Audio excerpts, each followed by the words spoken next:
Hello, everyone. Hello, hello, hello. Welcome once again to your weekly dose of non duality and self inquiry. As always, thank you for joining me. It is very hot here in Seattle, and since this is the only ventilation I have, I've got my back door open. If it gets too noisy, I will shut it, like because I do get some planes going overhead and the like. But if any of you have sat through a satsang with Muji in Rishikesh, or even heard of them, um, well, no comparison. The tuk-tuk's beeping, and it's very noisy, a very noisy place. And there are some noisy people around here too that love to speak on the phone outside. Because it's hot. It's almost 100 degrees here. It's in the 90s, and it's supposed to get over 100. Very unusual in Seattle.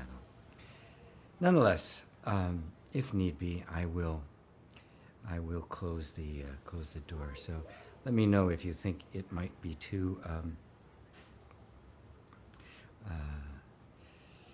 noisy. I'll check the comments to make sure. If it is hard to hear, I will shut the door and just endure. You may watch me sweat until, because the fan I have to turn off too, because that is too loud. So at any rate, welcome everyone.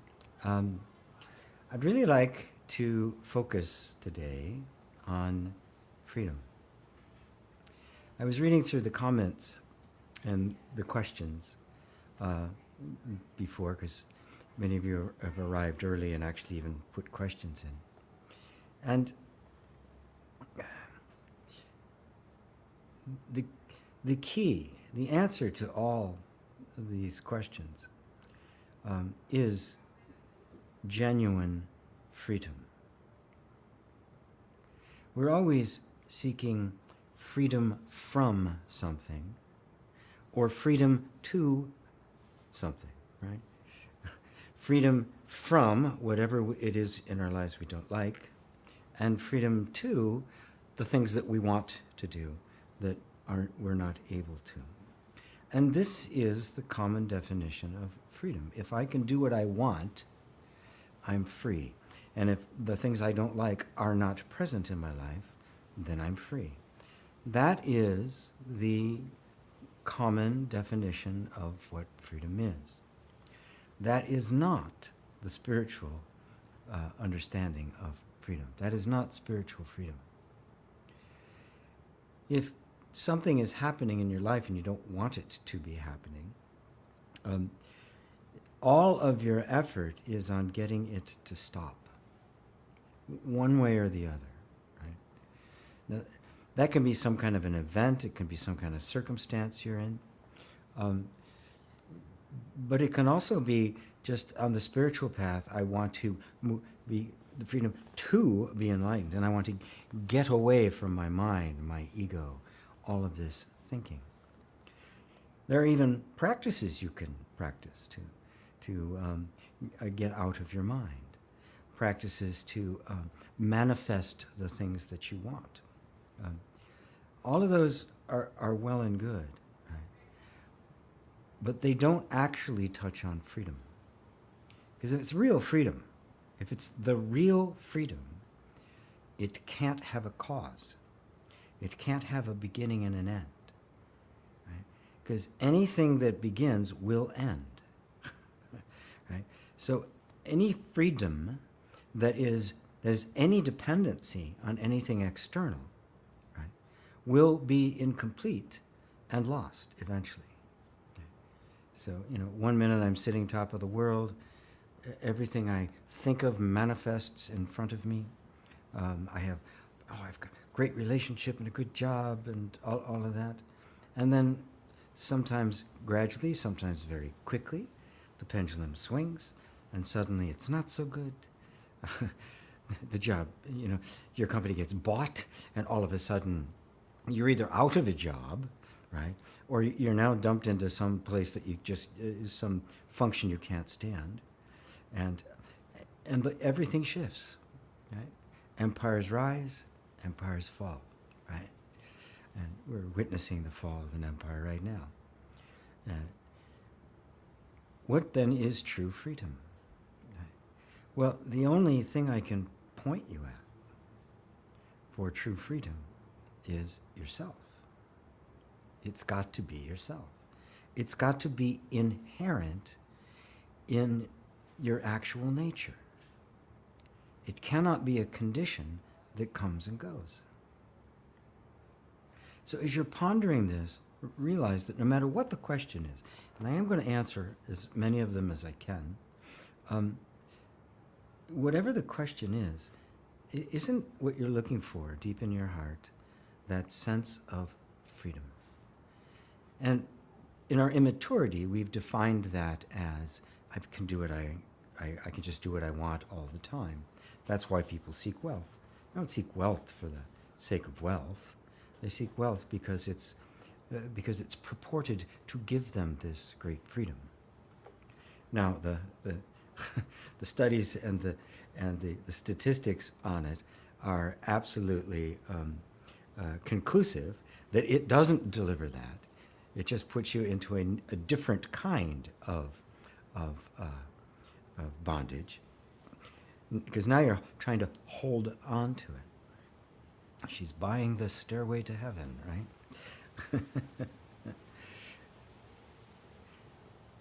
Real freedom is a sense of well-being, a continual sense of well-being that is completely independent of all circumstances, situations, and conditions. That's freedom. It's also happiness. I am not dependent upon something else for my freedom. I am my freedom. And that is only discovered when you discover your true nature. The Buddha that is you. The true self, the Shiva being.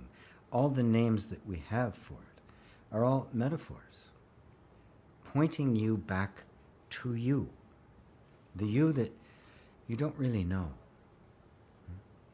because we have been completely mesmerized by the mental picture that we hold of ourselves.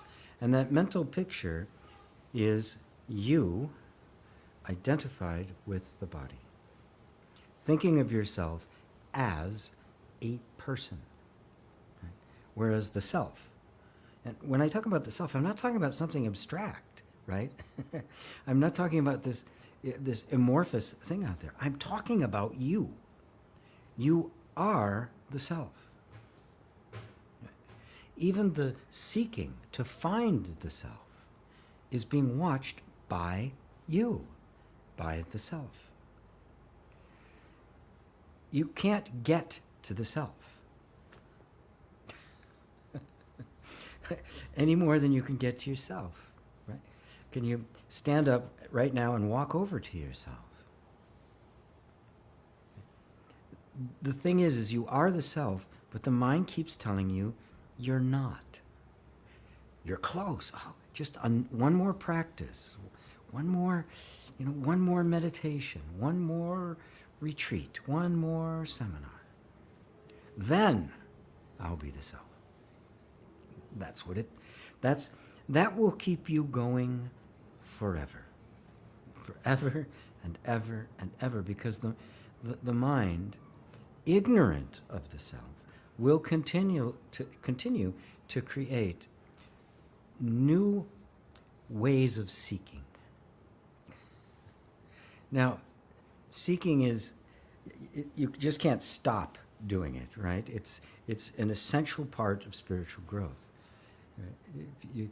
You are all here because you have arrived at the place of the seeker. Quick check here to make sure everybody can hear me okay. There we go. And this is a natural and an essential part of our spiritual growth. It is the sign, the symptom of awakening. The heart and mind have turned within. That's what the seeking is all about. but it can become a trap. Because the mind doesn't actually want to find, because it doesn't know there's anything to find.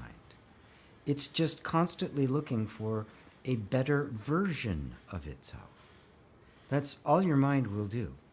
That's all the egoic mind does, is simply create new versions of you. Just like, the ego's not a thing, right? It's a concept, it's an idea, it's a self-image that is being constantly regenerated. All right, that was beginning to me, this sounds like somebody drilling on a Sunday. Not quite sure why, but there we are. So, who then are you? When I ask that question, what happens is that your mind, because it cannot recognize you any more than it can see space. It can only see objects. So when I ask the question, who are you? The mind starts trying to formulate some shape, some form, some sense of self, some kind of self. That's what it does. That's all that the mind can do, right? Because it's not the tool for the job, right? By the mind, I simply mean thinking, right? Even to a certain degree, contemplating. Because this discovery is made through seeing, through witnessing. And you don't need a thought or any kind of discursive content in order to see, to know. That is, not knowing intellectually, but to experience, to witness. I can't tell you about you any more than I could tell you about an orange. You've never tasted an orange. You've never had an orange. I can give you all the details. We can Google oranges. We can look at the various varieties and where they grow and the effect of the soil on how it tastes and how to peel them. Some will peel by hand. Some have to be knives. Some are made for juicing. And I can go on and on and on, right? And you'll have all sorts of knowledge about oranges. But if I take it, peel it, hand it to you, now you know the orange. You know you.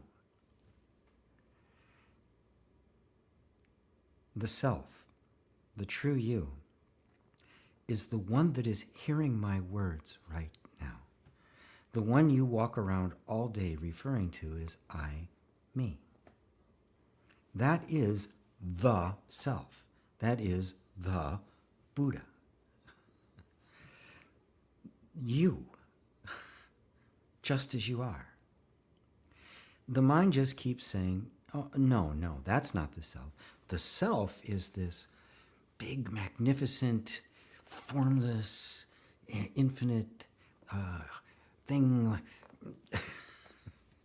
Mind tries to come up with these ideas, even using words like, pure consciousness or pure awareness of the absolute. The mind jumps on it because that's all the mind can do. It has to turn it into some kind of perceivable object. But the fact of the matter is that any perceivable object is being perceived by something, right? And isn't that something you? This is what's meant by Vedanta. It is the end of knowledge. You cannot know yourself. That is, discursively, intellectually, analytically. You can form no image that can be you. It's like trying to form an image of space or infinity. You can't do it. The moment you make a shape, you define an outline, and it's no longer infinite. It's no longer space. It is content. It is the simplest thing in the world. Right? It's just you. But we're so used to, whenever I hear the word me or I say you, your mind immediately presents to you some concept of who you are. And you have believed that that concept is you. And because of the power of consciousness, the power of the self, the belief in that version of you creates all the experiences that revolve around that image of you. It literally calls into experiential existence that content of that belief. So it appears as if it's actually true. It isn't, and it never was. That's why the appearances in front of your senses cannot be trusted. The mind cannot be trusted. Yet, do you not know that you are? And take away the mind, take away the body, take away your past, the future, all concepts of yourself. Would you still not be here? Would you simply be aware of this emptiness? Of course, you're still here. You are not knowable. The Tao that can be spoken is not the true Tao. And the Tao is not a thing out there. It is simply another word for you, for the self. You are the Tao. Well, I'm going to let that go for now. But please take this to heart. The only mistake that's being made is the notion that you are not the self. And because it is so deeply believed, it creates experiences and circumstances and relationships based on this belief that you're not the self. And so it has, your whole life is conforming to an image that is not you. It is infinitely simple. There's nothing simpler than one. You can't get any more simple than that. But the mind cannot fathom one. It can only fathom many. It has to have one in relationship to something else. So you are unknowable to your mind. And I'll leave it at that. So, welcome. Welcome, all my dear friends. So good to see you all. Do like and share. I get my plug in. Hendrik. Hello, Hendrik. Lake Constance, Germany. Question for GP.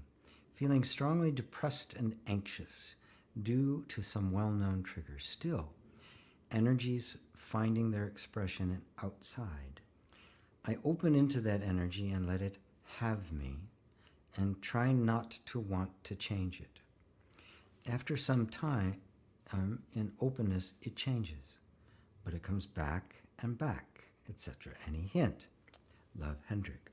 Can you notice, Hendrik, that there's this subtle idea that if I allow it to be there, if I practice allowing and I just let it be, I let go of it, that it's supposed to go away. Right? It's just supposed to go away. And as you said, sometimes it does. It just kind of, there it is. Good. And then it comes back, right? Now, if freedom depends on that going away and never coming back, you're never going to actually be free. 10 years from now, it could be back. Some other button might get pushed, and then something else comes up, right? I mean, the human nervous system is just a bundle of buttons. I mean, you can't see them, but there's buttons everywhere, right? So as long as there's this desire to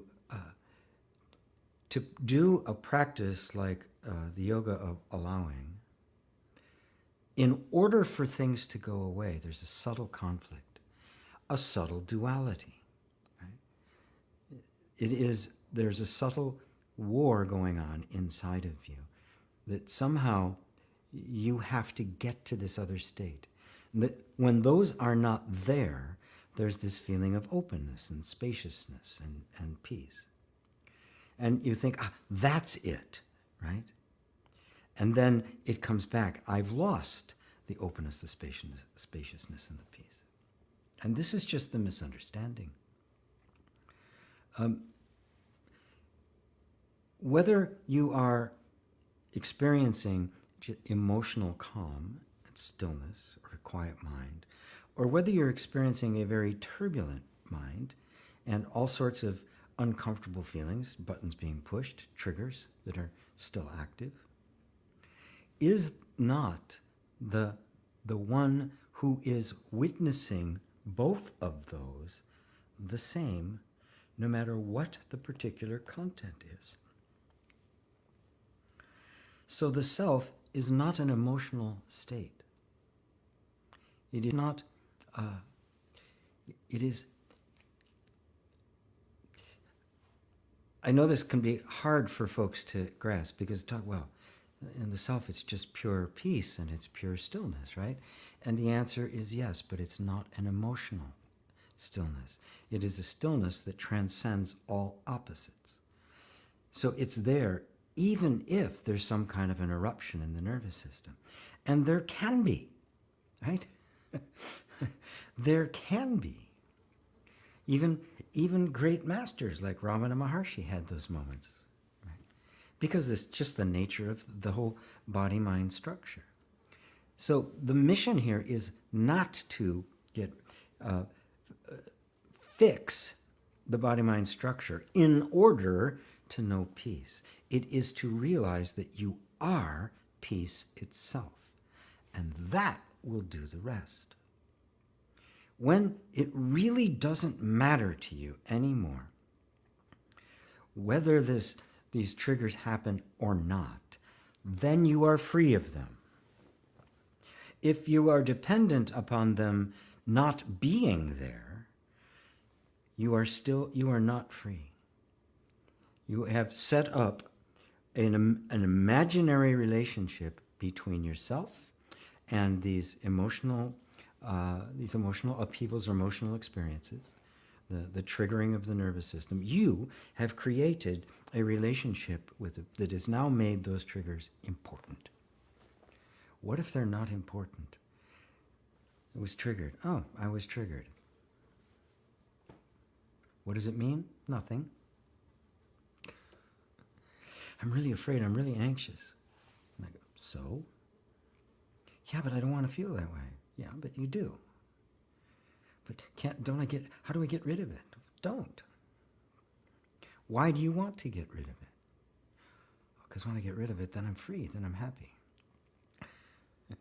No.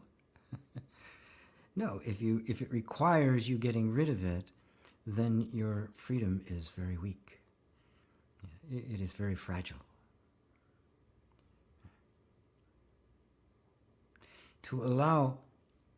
Allowing is total. It is not, I will allow until it goes away. It is not a therapeutic device. It is not a psychological process. It is a recognition that everything comes and goes and I don't. So it doesn't matter whether there's a tsunami going on inside of you. Put your attention on the witnessing principle of that tsunami.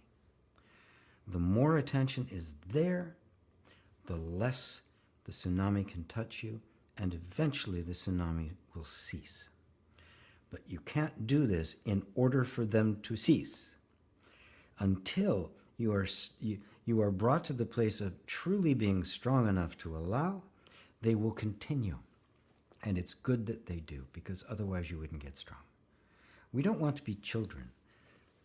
We don't want to be moral because of lack of opportunity. We want it to be our intelligent understanding of who we really are and how things really work. So, how is that, Hendrik? Does that help? This practice is not for the faint of heart. It is not therapeutic. It is existential. It is not an attempt to simply feel better. It is a practice to get better at feeling, whatever those feelings might be. And when you realize that who you are is untouched by any feeling, you're free. And that can be right now. Right now. It doesn't require anything extra. It requires no condition whatsoever. Just this recognition. Thank you, my friend. Ah, my dear friend, Faith. Hey, my sheik, my spiritual tribe. I'm feeling really exhausted these days, like I'm dragging my body and pushing myself to do things. I feel more depressed as I'm trying to find a job in Canada. I know that my CV doesn't matter as there is no cause and effect, but I can't manifest that. Could you advise me anything, Babaji? Yes. I won't. This body-mind won't. But the truth of your being will. You know, I used to teach manifestation. Even after The Secret happened and it became popular, I continued for a while and eventually had to abandon it because the Secret and just the popularization of manifestation and its, the term law of attraction really just corrupted the entire process. The desire to manifest something is a belief that something is missing when there isn't anything missing. Now, this doesn't mean our desires for more freedom in our life and a better job, a better country to live in where you are more free to be yourself are to be eschewed or put aside as being wrong or something, right? Like you have to live in a monastery and it's nothing but self-deprivation and denial. I'm just trying to prioritize things correctly, because that sense of dragging and that sense of pushing yourself and the exhaustion and the depression is arising out of a rejection of yourself, a rejection of your potential for being free now, not when those happen. Now, the paradox of manifestation is that when I discover my freedom here, in such a way that I realize that it is completely independent of all external circumstances, as that sinks in and begins to kind of do an alchemy in the whole nervous system, that freedom manifests itself in various forms. The whole secret in the way the manifestation got taught is exactly the opposite. I hold this thought or this feeling until the circumstances conform to it, and then I'm actually free. That's the manifestation, and it's completely backwards. Everything is a manifestation. It's a manifestation of the dominant belief that you're entertaining. And we're talking, not just beliefs in the head, but beliefs in the body. Energetic assumptions, I like to call them. And in essence, the essence of all of them is the belief, I am the body. I am this person. And therefore, I'm finite, I'm limited, I'm stuck in a world. The world is antagonistic towards me. I have to struggle to get what I need. Now, as you know, in the past, I've told you,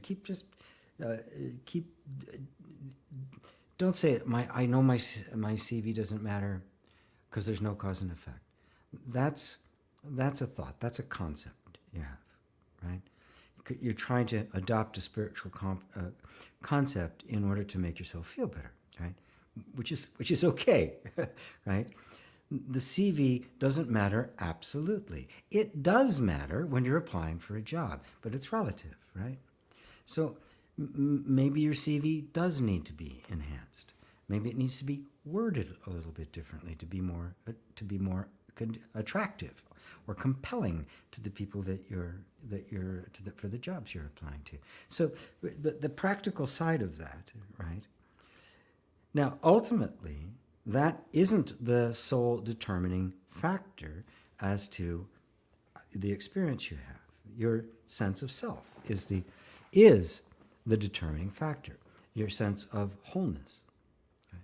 So I'm constantly bringing people back to the source of all manifestation. Right? You know, the word manifestation, we think, oh, something appears out of magic. Well, no, it's not that at all. A manifestation is an appearance of something else, right? Something invisible. The airplane is a manifestation of the principle, the invisible principle of aerodynamics. The shape of the wing creates a vacuum, which creates lift, right? So that shape must conform, that is, manifest the underlying principle, and then it will experience the fruit of that. It will be an actual manifestation of the principle. Right? The mountains, right, are the Himalayas are an amazing example. I mean, Mount Everest, 36,000 feet high, which is where jets fly, right? Some jets will actually fly, and you'll still be looking up at the top of it. Now, this huge mountain range of these high, high mountains is a manifestation. Nobody put them there, right? What is manifest is the underlying structure, the tectonic plates that met, and the power, the sheer force of this invisible force pushed them up, actually pushed them up into the sky. So they are a manifestation of that underlying power.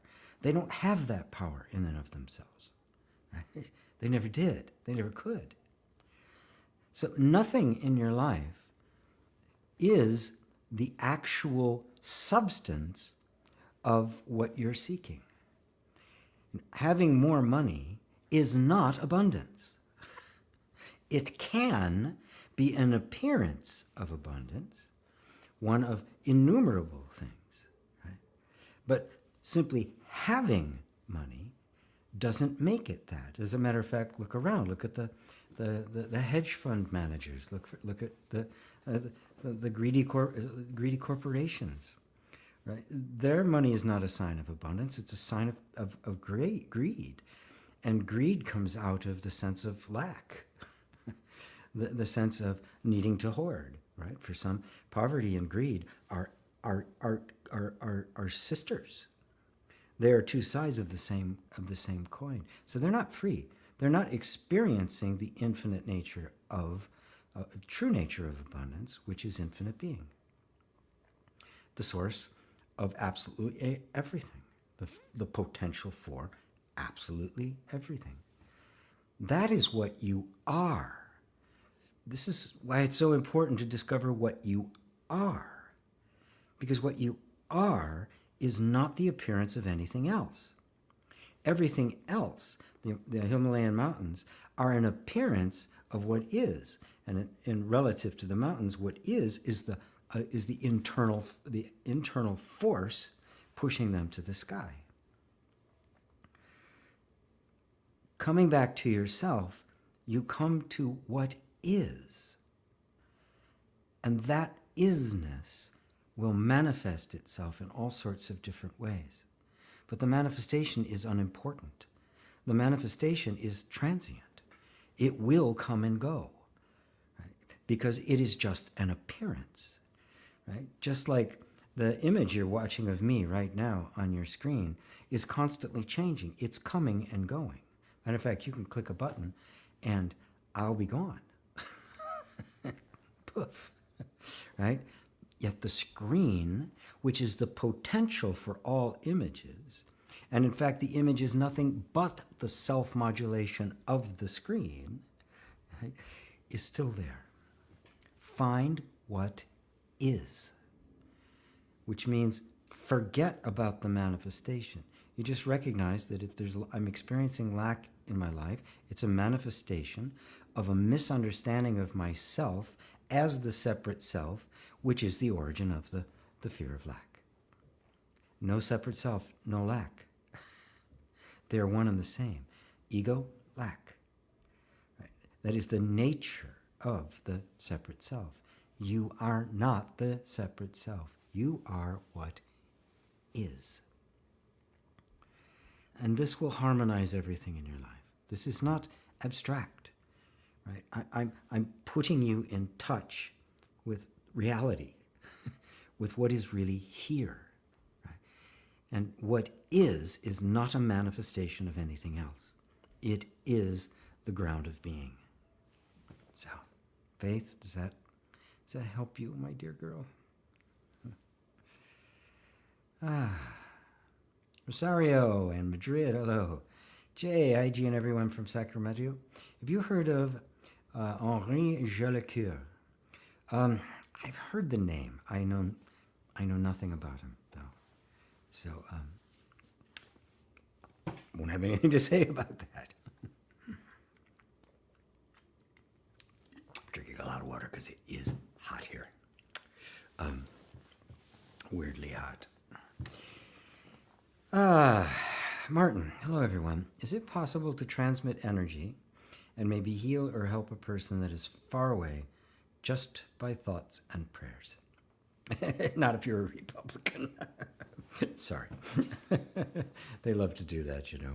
That's their way of avoiding any responsibility for actually doing an action that would make a difference. Anyway, the answer is yes. Right? Whatever image, remember, your experience of anyone, right, is happening completely within your own consciousness. And whatever appears in your consciousness, you are responsible for. How do you view them? Do you view them as a sick person, or a person in trouble, or a person who's struggling and needs help? Is that how you're picturing them? Then that will be your experience of them, and that will be the energy you are communicating to them. And it doesn't matter if they're here or on a distant planet, on another in another solar system, in another galaxy, because it is all here. Right? You are as close to the galaxy as you are to your thumb. I mean, there is no real distance. It is an illusion. So if we really take responsibility for what we allow in our consciousness, and I completely eradicate from my consciousness the idea that there could exist such a thing as a sick or helpless person, I have created the most powerful energy there is. Now, the reality is, that's actually the truth. But for most, that may be a little bit far to go right at this point. Put it this way, then. Holding that image of them, because it is the highest image you can hold, will have a direct impact on them and their life and their circumstances, undoubtedly. Right? Getting to the next level where you see that they don't exist outside of consciousness only happens when you come to recognize that consciousness is not personal and it's not localized. That the self that you are, that which is hearing my words right now, is not a person. It is not a seeker. It is the one and only consciousness. Just like the space here and the space wherever you are hearing me right now is the same space. It appears to be divided because of the content. But take the content out, and is the space where you are and the space that I am any different? Is there anything chopping it up? Consciousness is like that. It is pervasive. We imagine that it is localized within a body, right? And that there's me here and there's somebody else there. There isn't. This is to me, how Christ actually healed. He never thought of anybody as anything other than the self. And it was so deeply profound that it had just enormous impact on everyone around him. There's been many other healers in history that was the case as well. There's this realization that it was all happening within the mind. And therefore, when I am in touch with what is the pure, perfect reality of being, which can't be sick, which can't be helpless, which can't be lost, which can't be in need, when I recognize that this is what is, I realize it is what is for all. And I just start to let go of all of my ideas about anybody that is not the face of God. How's that, Martin? Does that give you something to work with? You know, there are several traditions, New Thought traditions, right? Unity, Science of Mind, Christian Science, and even the Course in Miracles. This is what it teaches, right? Ho'oponopono is based on that idea. That the guy who developed Ho'oponopono, he took complete responsibility for himself. If there was a sick person out there, he said, "I'm sorry, please forgive me, thank you, I love you." Took complete ownership. Like there was no sick person out there. It's only my belief in a sick person. If there's a sick person out there, there's not much I can do, right? Unless I'm a doctor or something. But if it's just my belief in a sick person, well, that I can eradicate it like that. And that's in fact the truth. So, beautiful. Dave and Elaine, so good to see you. I didn't realize you were so tall, David. I actually saw pictures of you and standing next to Elaine and some other people. And whoa, that guy's tall. Lola. Hello, Lola. Hi, G. My husband cheated on me, and since then I am quite jealous. It costs me a lot of energy, and I don't like me that way. He's not very honest in general, obviously, which makes it a little bit harder for me not to be jealous and to not have negative thoughts and so on. It annoys me that I let so much energy of mine go in that direction of questioning his actions and having jealous thoughts. Thanks. Don't be annoyed. When someone betrays your trust, right, there's an energetic violation that takes place. You're married. That's a bonding. That's a commitment, right? And the commitment is to each other's well-being. And if someone wants out of that commitment, it needs to be upfront and discussed. And that's how you keep the commitment with integrity until the commitment does not exist anymore. That said, we're human, right? When things like that happen, there's a dissatisfaction, and who knows where it's coming from, right? I know for a lot of men that happens, and for a lot of different reasons. But what's important here is I'm not analyzing what's actually happened, but yes, you're going to have jealous thoughts. You're going to feel belittled and diminished because you were discounted. You had a sacred trust, and that trust was broken, right?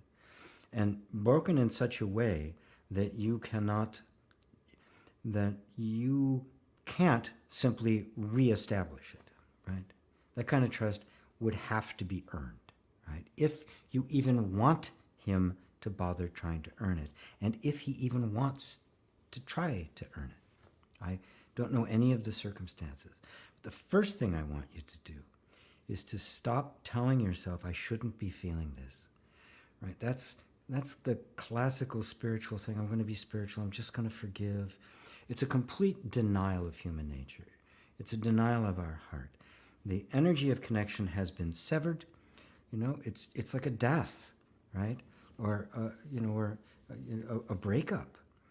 An energy that had become so intertwined is now suddenly broken. You can't rely on him, you can't trust. And yes, you're going to be wondering what he's going to do. Of course you are, because you don't know. He's not trustworthy. And so I want you to just be present, really present with the feeling of that, and it's okay. You're going to feel jealous. Well, yeah. Get below the jealousy. It's a sense of being diminished, a sense of being demeaned, right? That somehow that you're not as valuable as this other woman, right? And so that's where there's the comparison is going on in the mind. What I want you to do is just witness it. Don't fight it. Don't try to stop it. But can you step back into the place of recognizing that this is the perfectly natural reaction of a nervous system to a traumatic event, trying to make sense out of it, trying to restabilize itself. And it is not the least bit helpful when, spiritually people say, oh, just forgive, let go, don't hang on to the jealousy and things like that. I'm showing you how to not hang on to the jealousy for real. And it's not by trying to get rid of it, it's by allowing it to be there. And this is totally paradoxical. But you're really taking your hands off of it. And when you do that, you honor your own feelings. You honor the fact that you have been violated. You've been wronged. Your trust has been compromised. And you do not have to give it back. Right? Only if you want to, and only if it's earned. So in your inner world, you are allowed to feel what you're feeling. This is the most important thing. Do not fight with your own feelings. Yeah, they can be overwhelming, but become aware of something that is aware of all of those feelings. This witnessing principle that is aware even of these most horrible and difficult feelings. And the more you are willing to be present with them, without trying to deny them or reframe them, without even trying to push yourself to find some solution to the problem, but just to be present, you will find a space opens up. And in that space, you will find a place for you, right, that will be strong, that will be honest, that will be in touch with you and your needs. And then the choices that you face as to you continue or not will start to come from this place of strength, because it's not a denial of your feelings. It's a recognition and an embracing of them, and in that process, they no longer dominate you. That's where the freedom is. So, does that help, Lola? And I'm very honored that you bring that to me.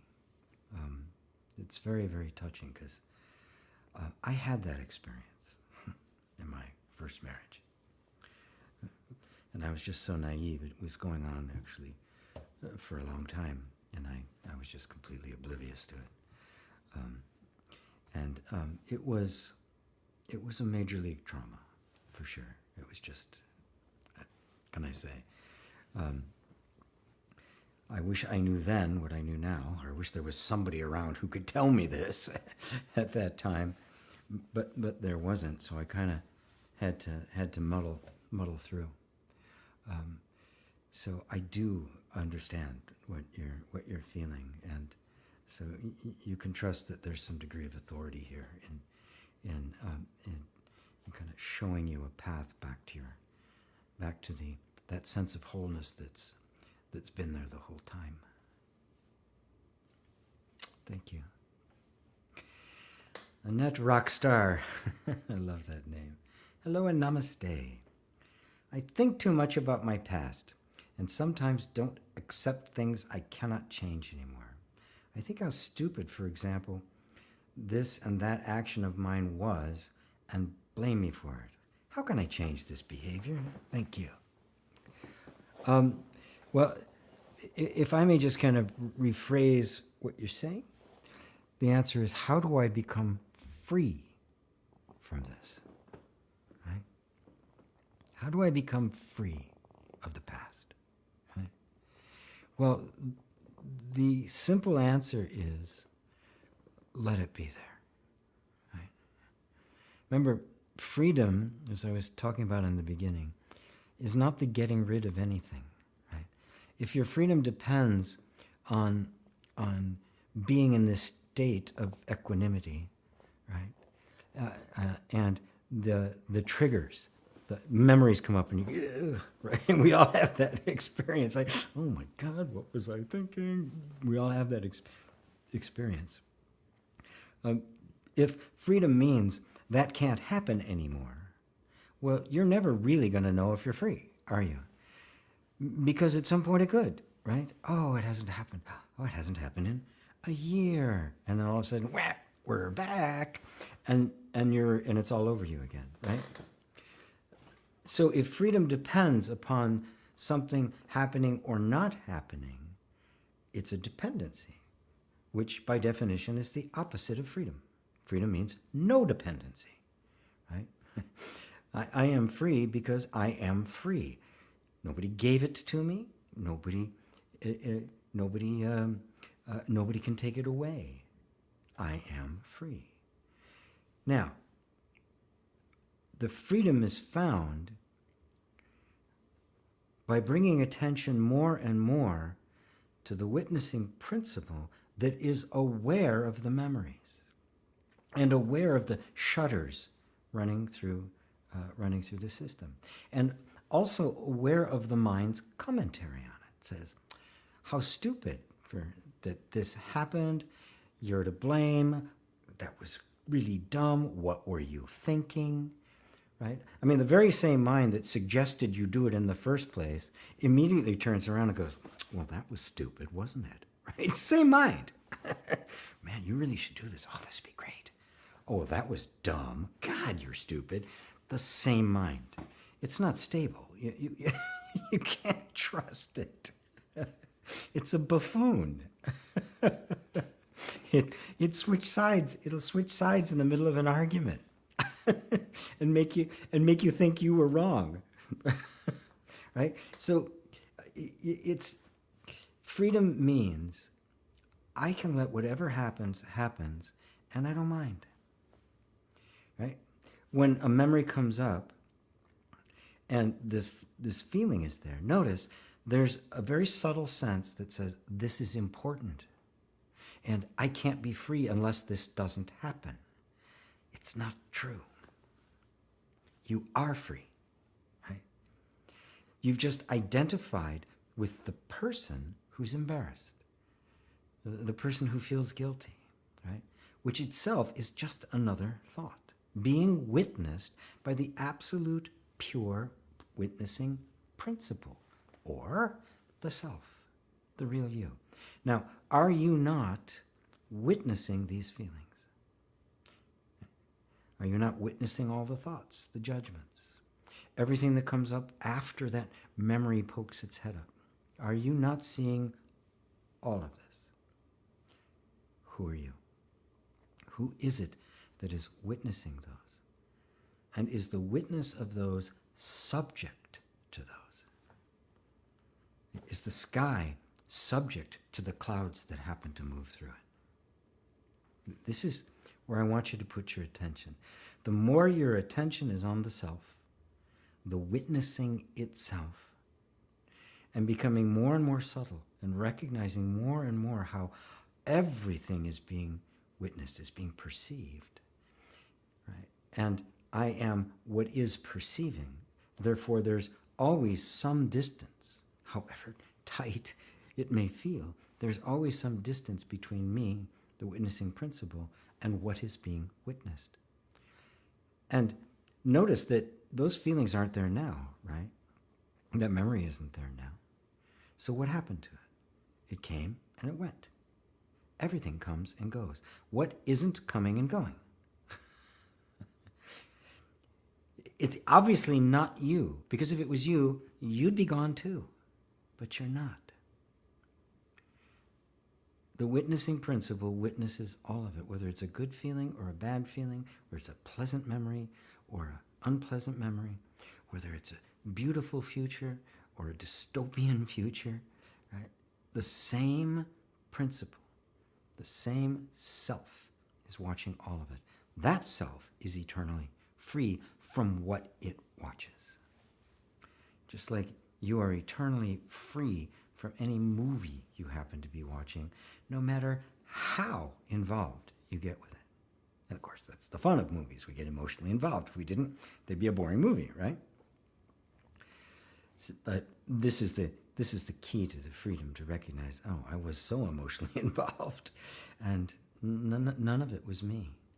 Even at the time the stupid thing got done, it wasn't you. It was just the functioning of the nervous system, the conditioning. And in fact, based on your understanding and your level of self-awareness at the time, it was inevitable that it would happen. You couldn't have stopped it. The only way to stop it would have been to be somebody else then. But you weren't somebody else then. And that experience brought you to the point where you're sitting here in satsang, hearing about who you really are. So it actually isn't all that bad of a thing to bring you to the place where you can discover your true freedom. And your true freedom is you are the self. You always have been, you always will be. I keep pointing you back to that which the mind can't see. That which is looking cannot be seen, can it? The eye can't see itself. The finger can't touch itself. What does your inside of your mouth taste like? Right? And the eye is a beautiful manifestation of the self. Notice, the eye does not pass any judgment on what it sees. If the light gets to it, it gets in. It's not filtering, throwing things away. It's just, oh, there it is, comes in. Later on, because of conditioning and thought patterns, we like some things, we don't like others. I don't like that. But it's already in. By the time your mind has said, oh, that's terrible, I don't want that to happen, it's already happened. It's already here, right? Awareness is like that. It doesn't have any issue with any of it because it can't be affected. It's infinite and immortal. What in the world can you do to it? It can't be offended. It can't be jealous. It can't be angry. How can it? All of those are just appearances coming and going on the screen of pure being, which is who you are. Does that help, Annette? Lovely, lovely. You guys are really touching my heart today. Not exactly sure why. I don't know. I'm just feeling a little emotional today. Merck, my good buddy Merck. Hello, GP and all. Good evening from Sweden. Do we narrate everything to create a sense of security and control? Yes. To create the illusion of security and control, because you can't actually create it. Right? No matter how hard you try, no matter how big your army is or how many weapons you have, you notice it doesn't make anybody feel any more secure. Less so, actually. It's an illusion. He continues. Because when witnessing is happening and there's just unnarrated flow instead of pretending to be the doer, there's usually a nagging sense of uncomfortableness going along with it.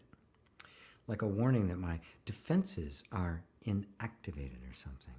That's a very, very good, well observed. I'm glad you noticed that. Because yes, as we begin to step out of who we thought we were, there will be some disturbance in the force, right? The nervous system, remember, the nervous system has organized itself around a self-image, right? That's what the nervous system does. A sense of self gets created, concretized.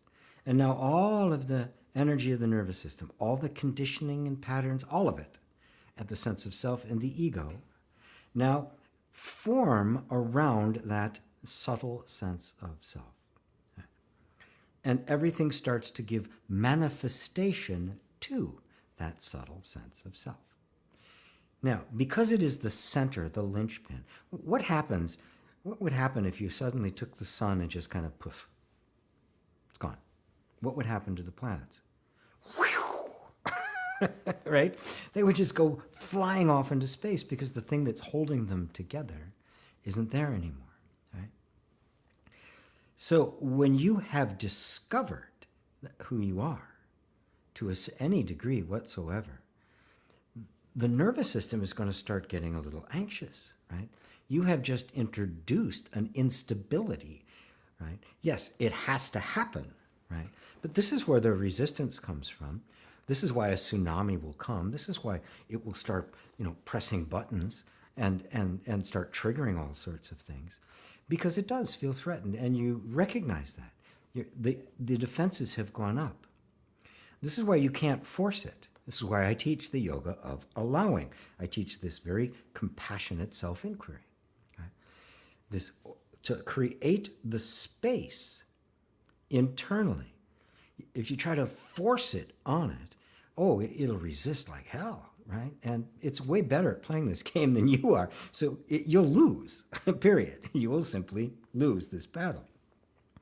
But if you approach it with this complete compassion, recognizing that this is the state of it, and it does not yet recognize you as the true self, you just very patiently start to whittle away at it. And if you create a space, an inner space of safety, it's the counteraction to that sense, the defensiveness. They'll start to come down, and the false self will begin to fade from the center, and the true self will begin to emerge. And when it does fully, and everything is now serving that, they're called the sage. Right? Buddha tells the story of the man, a wealthy man, right? An important man, right? The warrior class in India.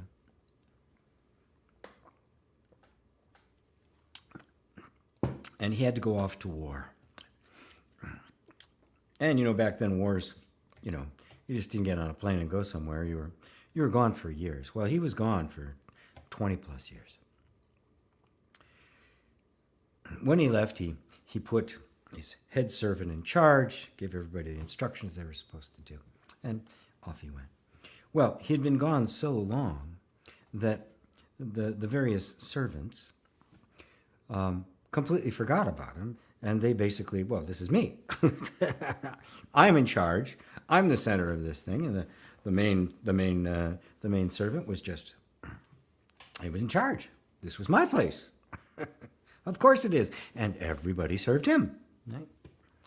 Well, eventually, 20 plus years later, the master comes back. The master of the house comes back.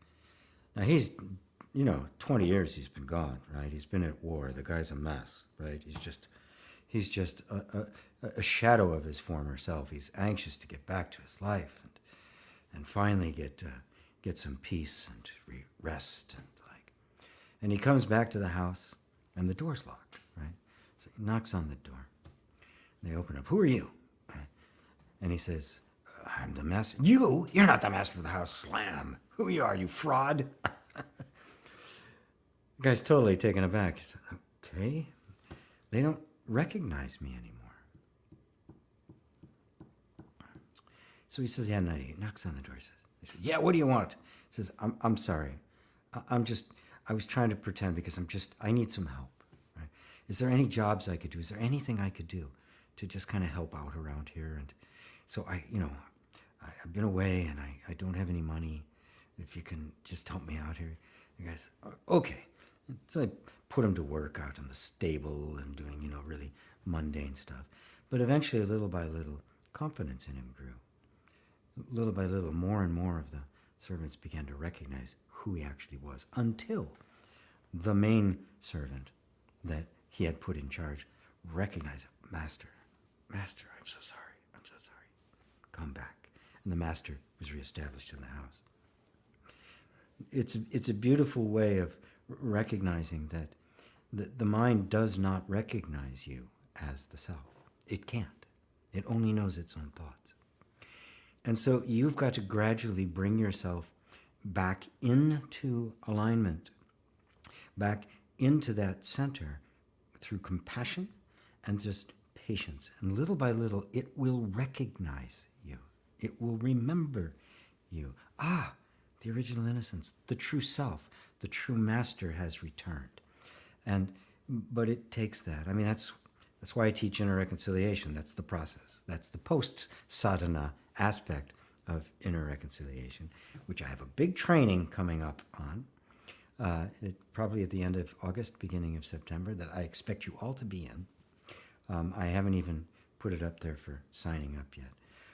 But it will be all about that process, both to get to awakening and after awakening has taken place. But it's going to be primarily experiential. But this is the process. In creating this safe inner space by which it is safe for the nervous system to come out of its defensive posture and allow the inner transformation to take place, the transforming of the mind. And of course, it was the mind that was the servant that was put in charge. And it was the mind was kind of the last, the last one to agree. So, beautiful, beautiful, beautiful. Thank you, Mark. Hopefully that answers. Julian, hey G, reading a question about transmissions. Sadhguru says he could transmit energy or a certain technique like a kriya to people around the world if they are alert and open to it. Is that possible? Yes, it is. But once again, I like to point out, as does, Sadhguru is an interesting character because he covers a whole variety of subjects, everything from manifestation to non-duality, which is one of the things I like about him, right? The thing is that when you teach that, which I used to do more of, right, is that it can get confusing. The message can get a little bit confusing. The answer is yes. There's all sorts of techniques, yogic techniques for doing all sorts of things. Whoops. Did my sound just get bad?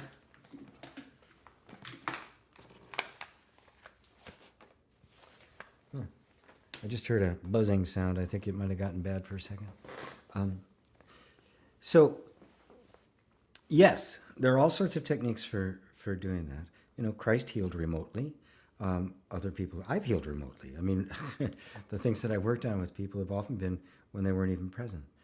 It is a certain level of understanding, right? But it isn't the ultimate, right?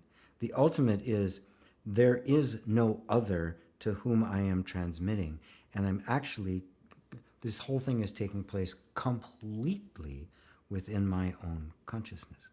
And when I say my own consciousness, I'm not talking about a personal consciousness. I'm talking about the one consciousness. If you recognize that the consciousness that is hearing my voice right now is not personal, it is not Julian. Julian is a concept. That is the impersonal self, the one infinite being, and you are that. The idea of an other to whom you would transmit disappears. There is no other. At a different level of understanding, and there are many people at that level, it is a liberation to recognize that you can. Right? Now, the important thing to note about that is at that same level, this is also where you get the belief in black magic and voodoo and things like that seek to influence someone negatively from a distance. And that would operate at that same level of understanding. Now, that's not going to be the case for Sadhguru. It's not the case for you. That you'd only want to influence them in the most positive way, right? And if you understand that, you realize that that is the true power. That love and an acceptance of them as they are is the most powerful transmission. And that eventually the idea of an other can be transcended, where transmission, there's nothing to transmit to. The thought of them and them are one, and we are one. And there's no distance whatsoever, because there's no distance in the self. The self is the self of all. So the self of the one you're transmitting to and the self of you who would be doing the transmitting are the same. Now, this isn't a dismissal of it, right? I'm just trying to point out the different levels at which understanding grows. And in Satsang, the mission is to point you right to the end game, right? I don't want to take you through levels. I don't want to take you through, okay, now I got to go through level 13 and that'll be $2,500, like Scientology, right? There are no levels to the self. Our sense of seeking and our sense of understanding and our sense of growth is how it appears, but that's the appearance. That's not the reality. The seeking is the manifesting of the ultimate reality of the awakening, and that no one has ever been asleep. And that manifests itself as a sleeping and awakening, as opposites, right, as the yin-yang. Does that answer it for you, Julian? Right? So it's not a discount. I mean, the reality is I'm transmitting energy right now, aren't I? Right? It's not just the words. You know, a lot of people could speak these very same words and you wouldn't have any sense of it. The words are imbued with an energy, right? I'm not the origin of that energy. It's not coming from me. It's coming from you. Right? There appears to be a conduit, but there's something in you that recognizes the truth of what I am saying, and that recognition is the real transmission. Right? So there's no separation. Even in appearance, there really isn't any separation. Thank you, Julian. Suzanne, hi there. Hi there, Suzanne. There are some people that steal my energy, or better said, I let them do it. What are the effects of people like that, and how can I stop them annoying or stealing my energy and stay centered?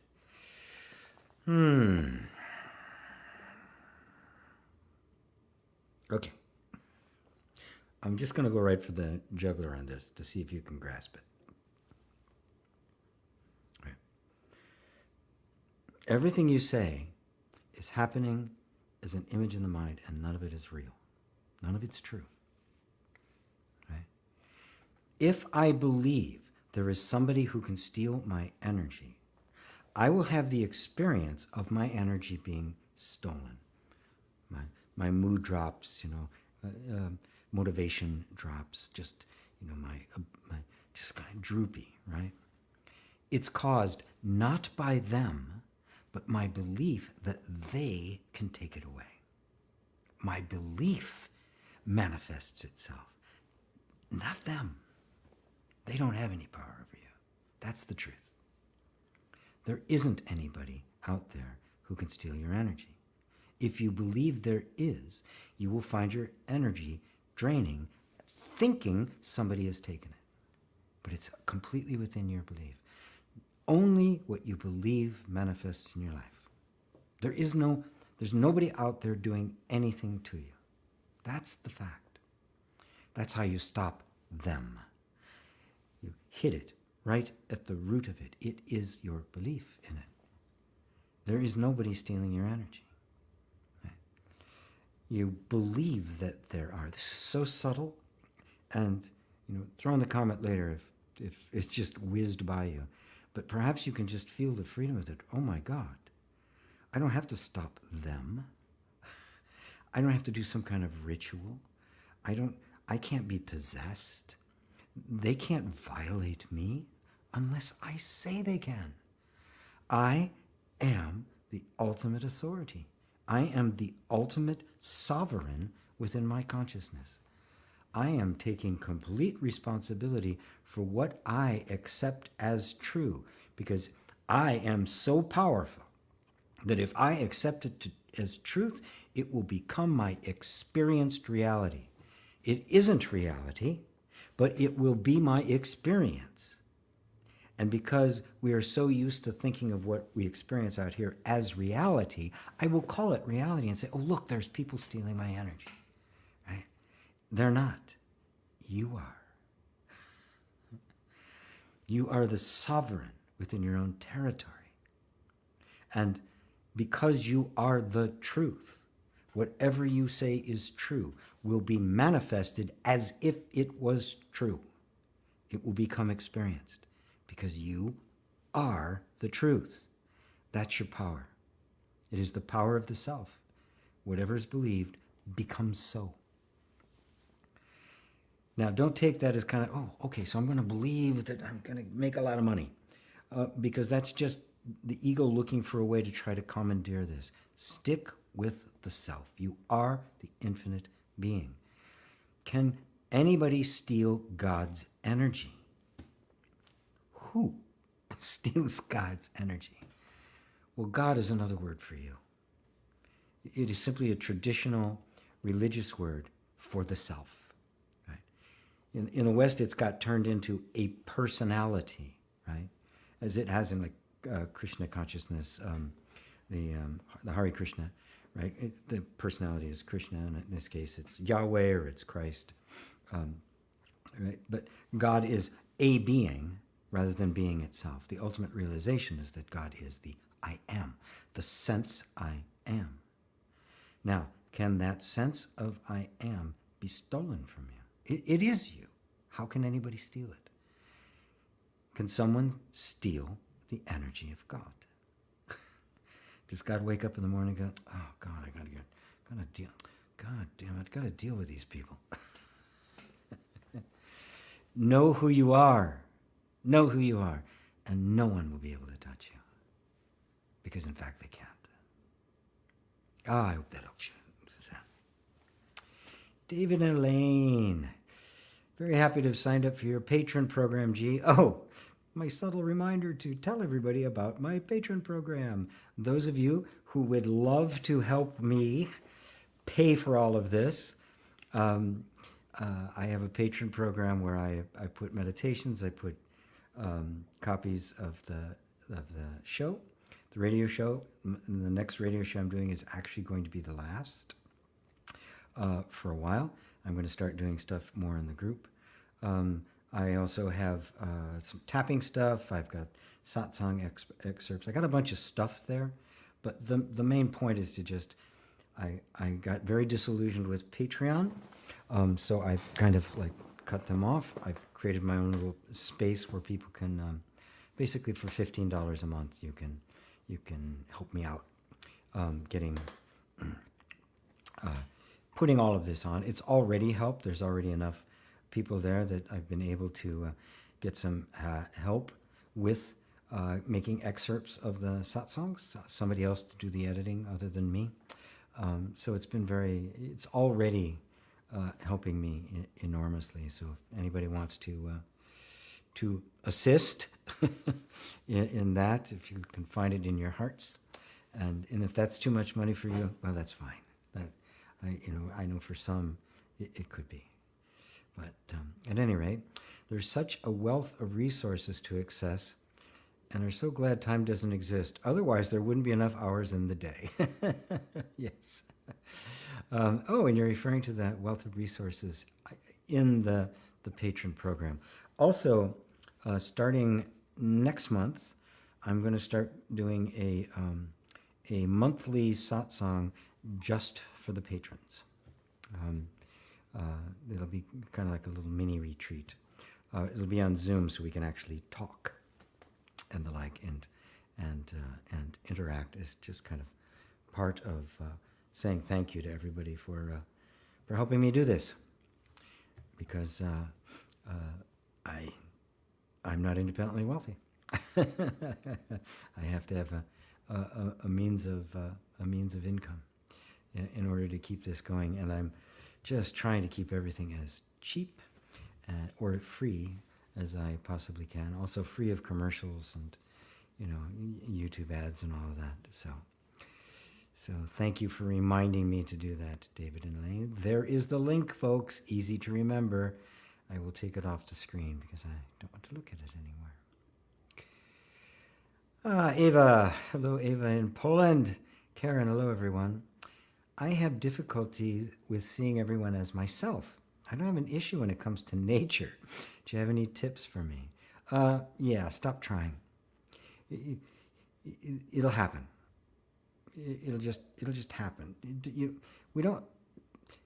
What can happen in our spiritual growth is some kind of very attractive idea grabs our attention, like seeing everyone as myself. I mean, you can feel the energy of that. It's beautiful. There'd be enormous compassion and sweetness to it. There'd just be this sense of connection, right? And when we first hear about those kinds of things, they're so attractive. We think there's some way I can get that. I can make that happen, as if it is a spiritual goal. And this is what happens to spirituality. It becomes process-oriented. It becomes like, I'm going to get something at the end of the road. The end of the yellow brick road, there's going to be the pot of gold, right? There's no pot of gold. There's no end of the road. There's no road, right?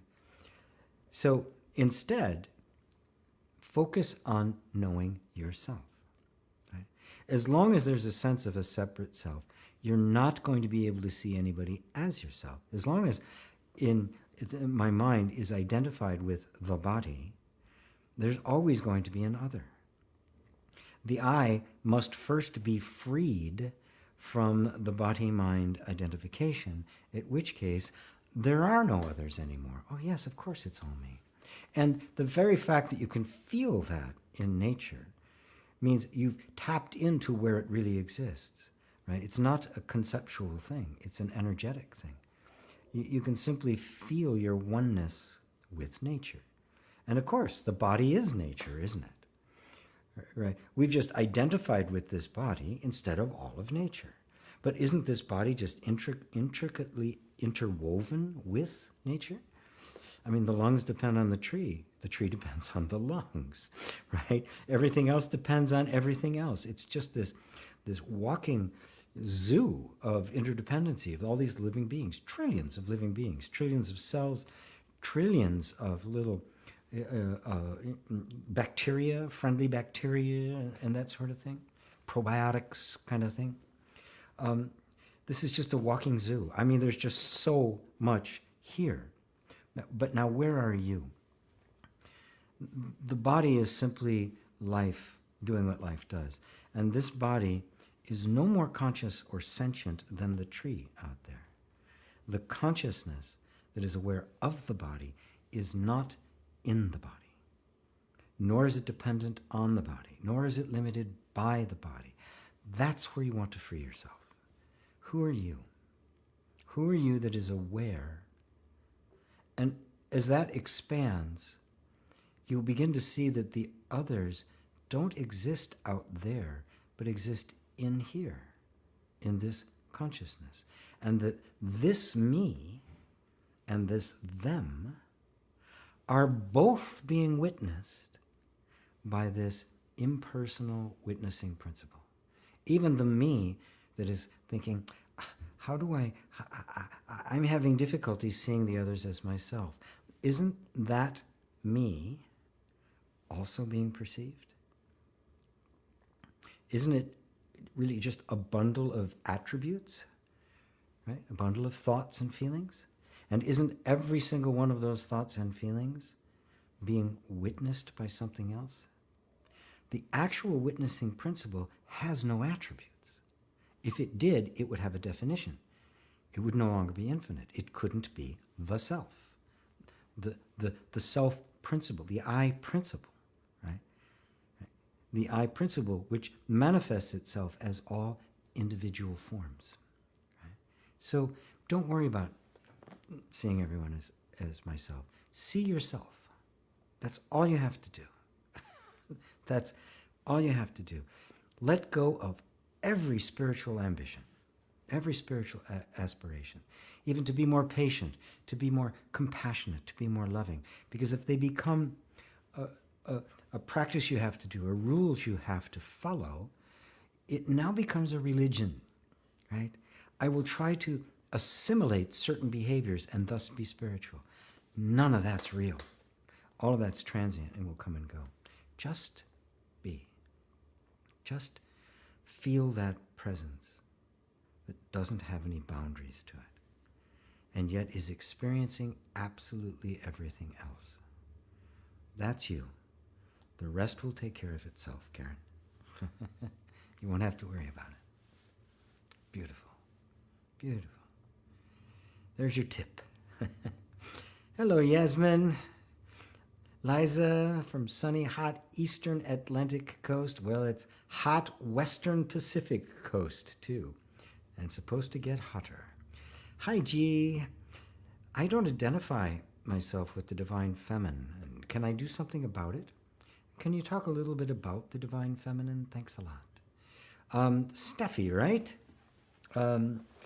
Facebook user, but I kind of recognize your language. Steffi in Sweden. Oh, maybe it's not. I guess not. Because there's another one down here that says from Stephanie. So this Facebook user isn't Steffi. Okay. Then I don't know who you are. If you're on Facebook, especially if you're new, you'll notice there's a link up at the top. That if you click on that, it will give my streaming service permission to find out who you are, so I can actually see your name as it appears on Facebook. The comments get through, so if you don't want that, that's fine too. Anyway, okay, the divine feminine. Traditionally, the self is one. The soul has no gender, right? And yet is all genders. The potential for everything, right? And the potential for everything, that which is beyond all opposites and categorizations, simply cannot be put into words. It cannot be thought. It cannot be spoken. How then does creation happen? Well, this one must create two. Right? It must make aspects of itself visible. Right? Pure white light you can't see, right? You look at the moon at night, and it looks like there's light on the moon and there's no light around it. And yet there's way more light around the moon than there is actually coming from the moon. We just can't see it. Why? Because it's not being reflected. The reflection is that capacity of an object to absorb some of the frequency and radiate or reflect out other parts of it. In that absorption and reflection, light becomes visible. You can see it. Right? So the flower isn't red. The trees aren't green. They simply absorb that which is not green and reflect that which is. Green is an attribute of light. Right? So with the yin-yang of the pure, undifferentiated wholeness of that pure white light of consciousness, it literally, in appearance, not in actuality, splits itself. And the very first split it makes is the masculine and the feminine, the mind and the heart, the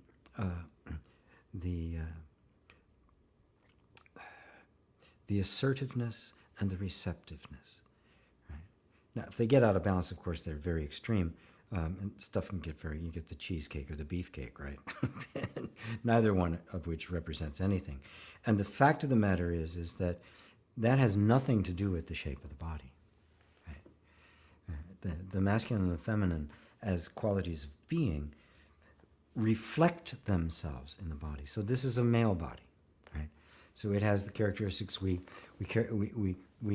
associate with the male, the lower voice and shorter hair sometimes, right? And the feminine with the nurturing and the higher voice and the capacity to actually give life, right? The perpetuity of life. So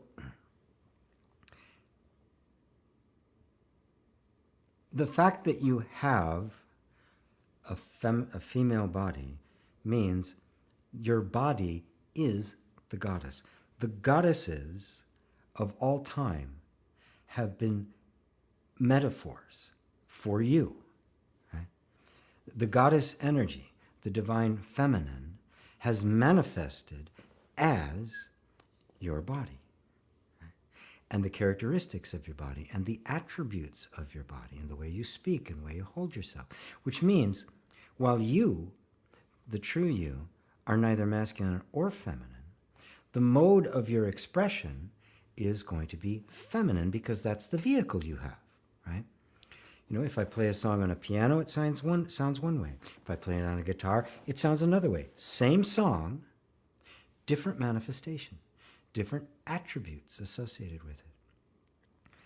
So you don't have to, you are, that is, your human form is the divine feminine, because it is all divine. And in order for the divine to be known at all, it must take away some of the qualities and amplify others. That's the masculine and feminine. And isn't it beautiful that there's this natural drawing, right? This natural attraction that they hold for each other. And that doesn't matter. That also isn't dependent upon gender, right? It doesn't have to be the shape of the body. Those qualities, right? Because they don't have to be in a particular form. You know, Native Americans recognized the different genders, the transgender and the lesbian and the gay. They were just different. They all just happened, right? Matter of fact, if somebody was transgender, they just called them the Two-Spirit, right? And they were actually highly revered, right? So it has nothing to do with that, right?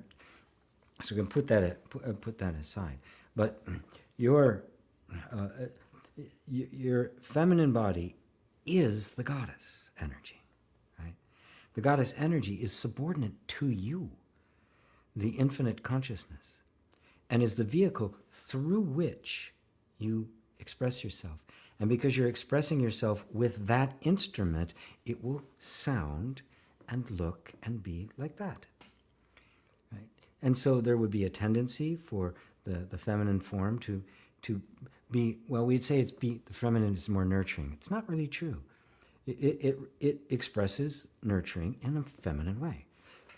The male form expresses nurturing in a masculine way. The wisdom is expressed by both. Love is expressed by both. The heart is expressed by both, right? But it is simply what instrument you're playing the song on. Try to think of the song without the instrument that it's played on, and you realize that it's almost an abstraction. It exists, but it's not made manifest. In order for it to be made manifest, it has to conform to a shape. You just happen to be conforming to the shape of the feminine right now.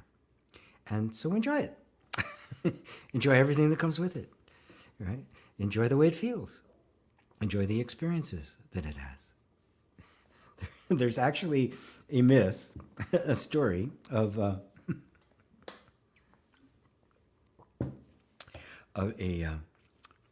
god or a demigod, one of these guys.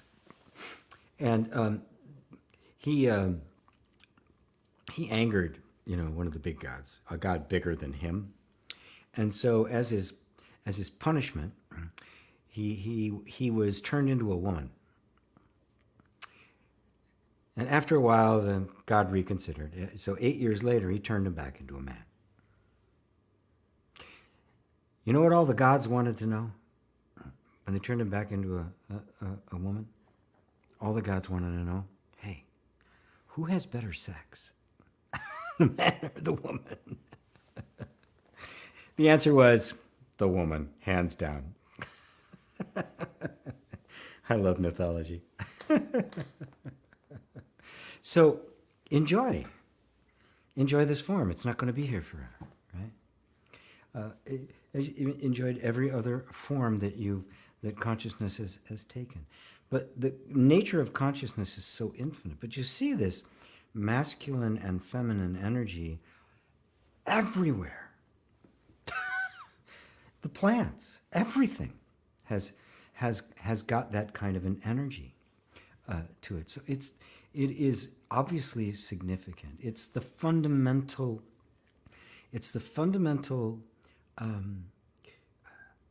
hiding and amplifying, hide and go seek, that light plays in order to be seen by itself.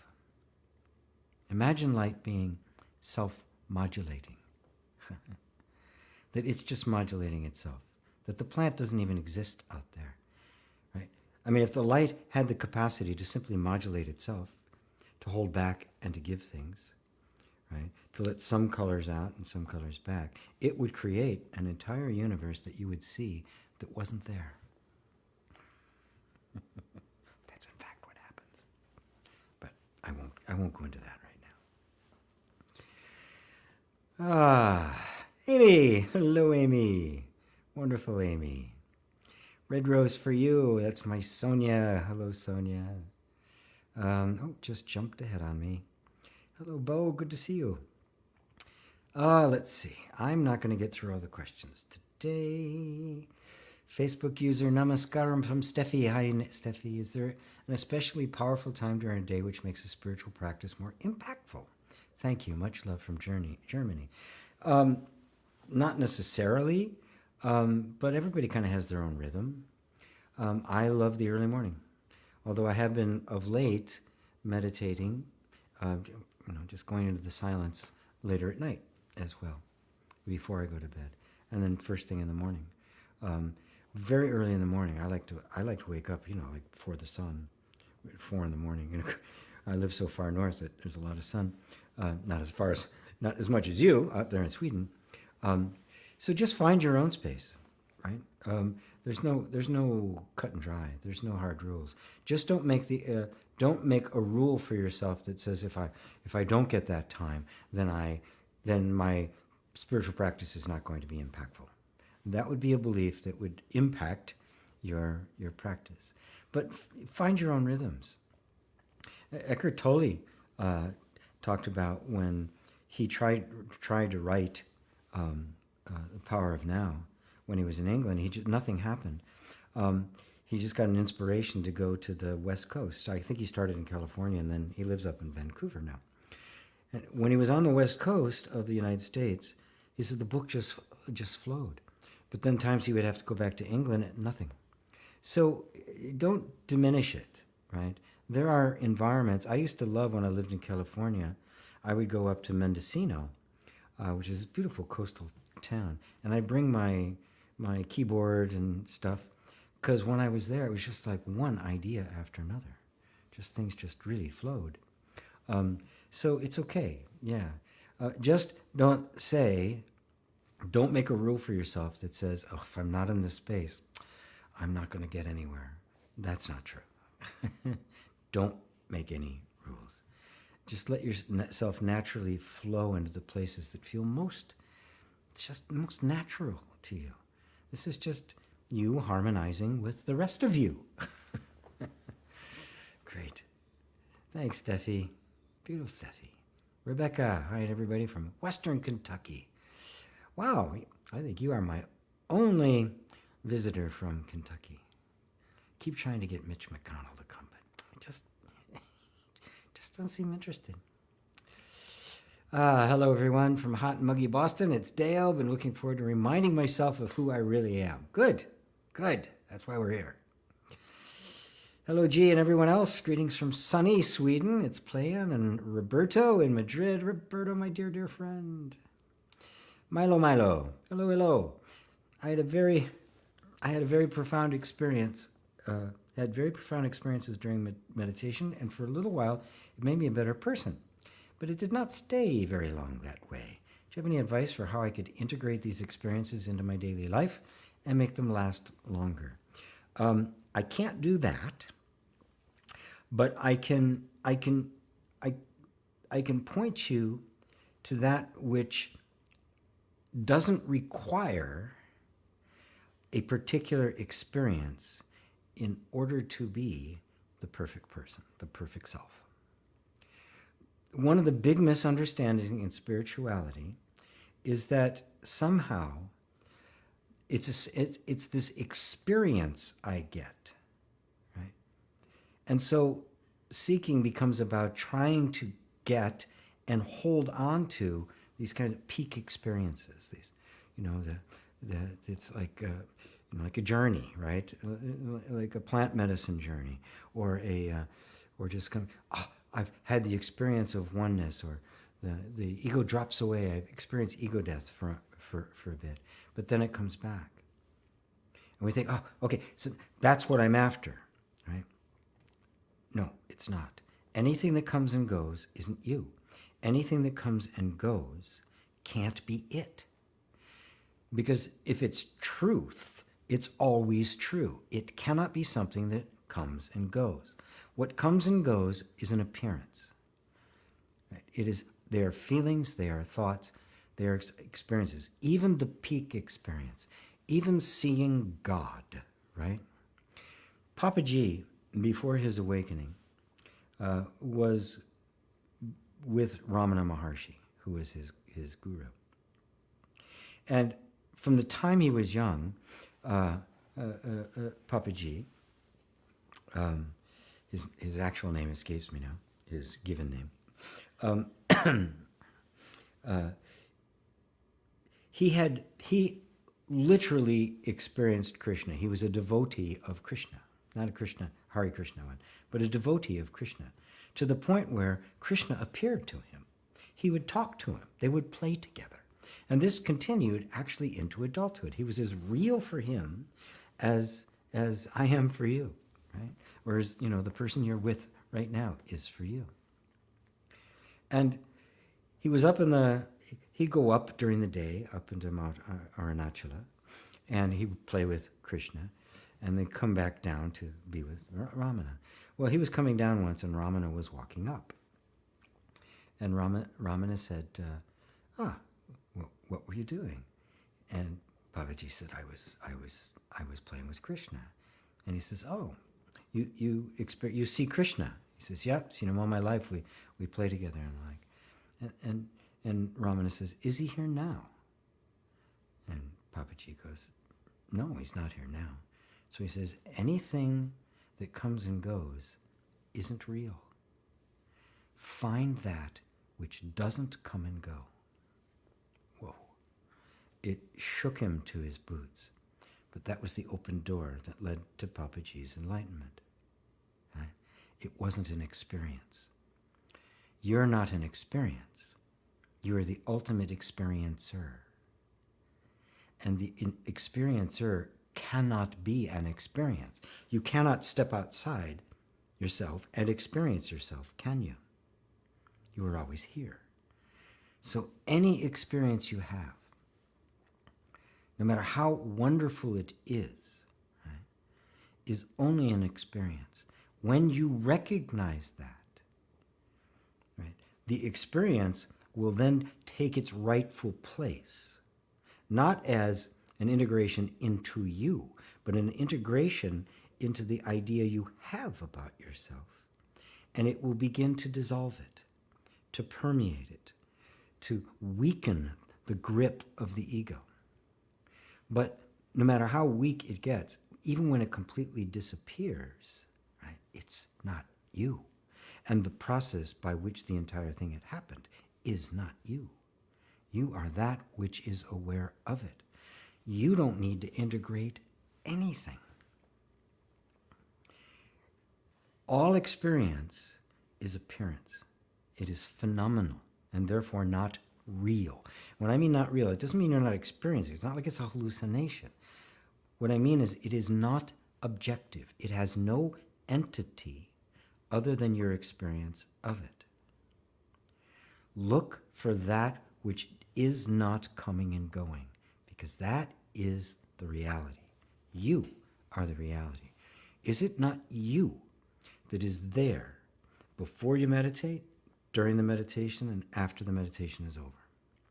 And when the experiences happen, are you not there before, during, and after? And when they have an impact on your human life, that is the nervous system and conditioning, are you not there to watch them have the impact, to see that impact unfold, and maybe even watch it dissipate? Which it will do, because it takes a while for the conditioning to adjust. But the conditioning, adjusting, and integrating is not you. You don't need any integration. You don't need any adjustment. You are the pure witness. Right? So they don't need to last longer. Right? And the very act of wanting them to last longer, notice that that creates a sense of discontent, a sense of I'm not enough, a sense of suffering even. That feeling of grasping, I've got to get this. You don't have to get anything. You're it. You are what you are seeking. Right? Turn around completely. Let the experiences be there, and let all your attention go to the witnessing eye, the witnessing principle, the consciousness that is hearing my words right now is you. And it is the infinite impersonal consciousness. That is the I am, that is God. That is the ultimate. That is you. You simply refer to it as me. And then the mind, because it's got all sorts of associations with that word me, presents you all sorts of pictures of who this me is. None of them are you. None of them could be you. They come and go. Find that which does not come and go. That's the advice Ramana gave to Papaji. I'm giving it to you. Thank you. Red rose for you. Sonia, I was contemplating how no one can make us feel good or bad, guilty or not guilty, scared or not scared. Same with life circumstances. I am aware of it now. Wow, you're giving the answers as I write this. I was going to ask how to not let outside circumstances affect you. Good, I already answered it. Before you ask, I shall answer. Before you call, I shall deliver. Hello, Mary Sykes. My mind is the dreamer. Yes, not you. You are not the dreamer. The guy in the dream doesn't wake up. You are not the dreamer. Hello, everyone in Seafood. Just signed up for one of your courses called Tapping Fundamental and got a discount as a subscriber. Yes, so bonus. Thanks, Ava, for recommending. Yes, that's right. I forgot to let everybody know. If you're a subscriber, that is, if you're part of my patron program, you also get a 10% discount on all of my courses, right? Bar none, even the expensive trainings. So, how about that for a deal, huh? It's that important to me that I get a bunch of people into that program. It is just so helpful. Hi, GP. Happy to be with you on a Sunday night, 9:14 in South Africa. Sometimes I fall asleep during satsang. Good thing I don't. I wake up and listen to you on and off all night. I don't like to miss one word of yours. Oh, Sue. So beautiful. So beautiful. Yes, there.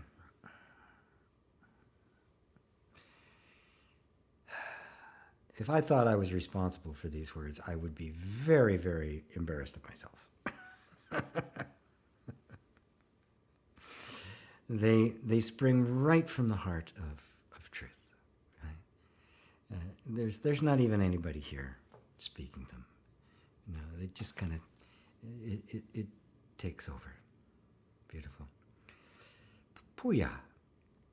Unwanted thoughts are so related to the contracted nervous system. In the better meaning, contracted nervous system triggers the thinking process automatic. That's how unwanted thoughts appear. Correct. But get this too, that thinking they're unwanted thoughts is also part of the trigger. See if you can take that in. Who said they're unwanted? It's part of the trigger. Set up a conflict. Oh, what if they're just thoughts? Neither wanted nor unwanted. They're just thoughts. Suddenly, unwanted loses the pejorative. It loses the stigma, and it has no more significance. Right? Now you're free. Beautiful. Make a pathway. Thank you. You're welcome, Louise. Bo, dear G and all Sangha, cheers from a very, very hot spot, 40 degrees Celsius in Kelowna, British Columbia. Yeah, it's getting there here. It's getting there here too. It is kind of a I understand it's something about the jet stream, and it has a great deal to do with the climate destabilization. Great answer to Hendrik. Hendrik said, yes, that helps, thank you. Good, good. Bo, sitting on a beach with my feet in the water and still listening to the words of wisdom.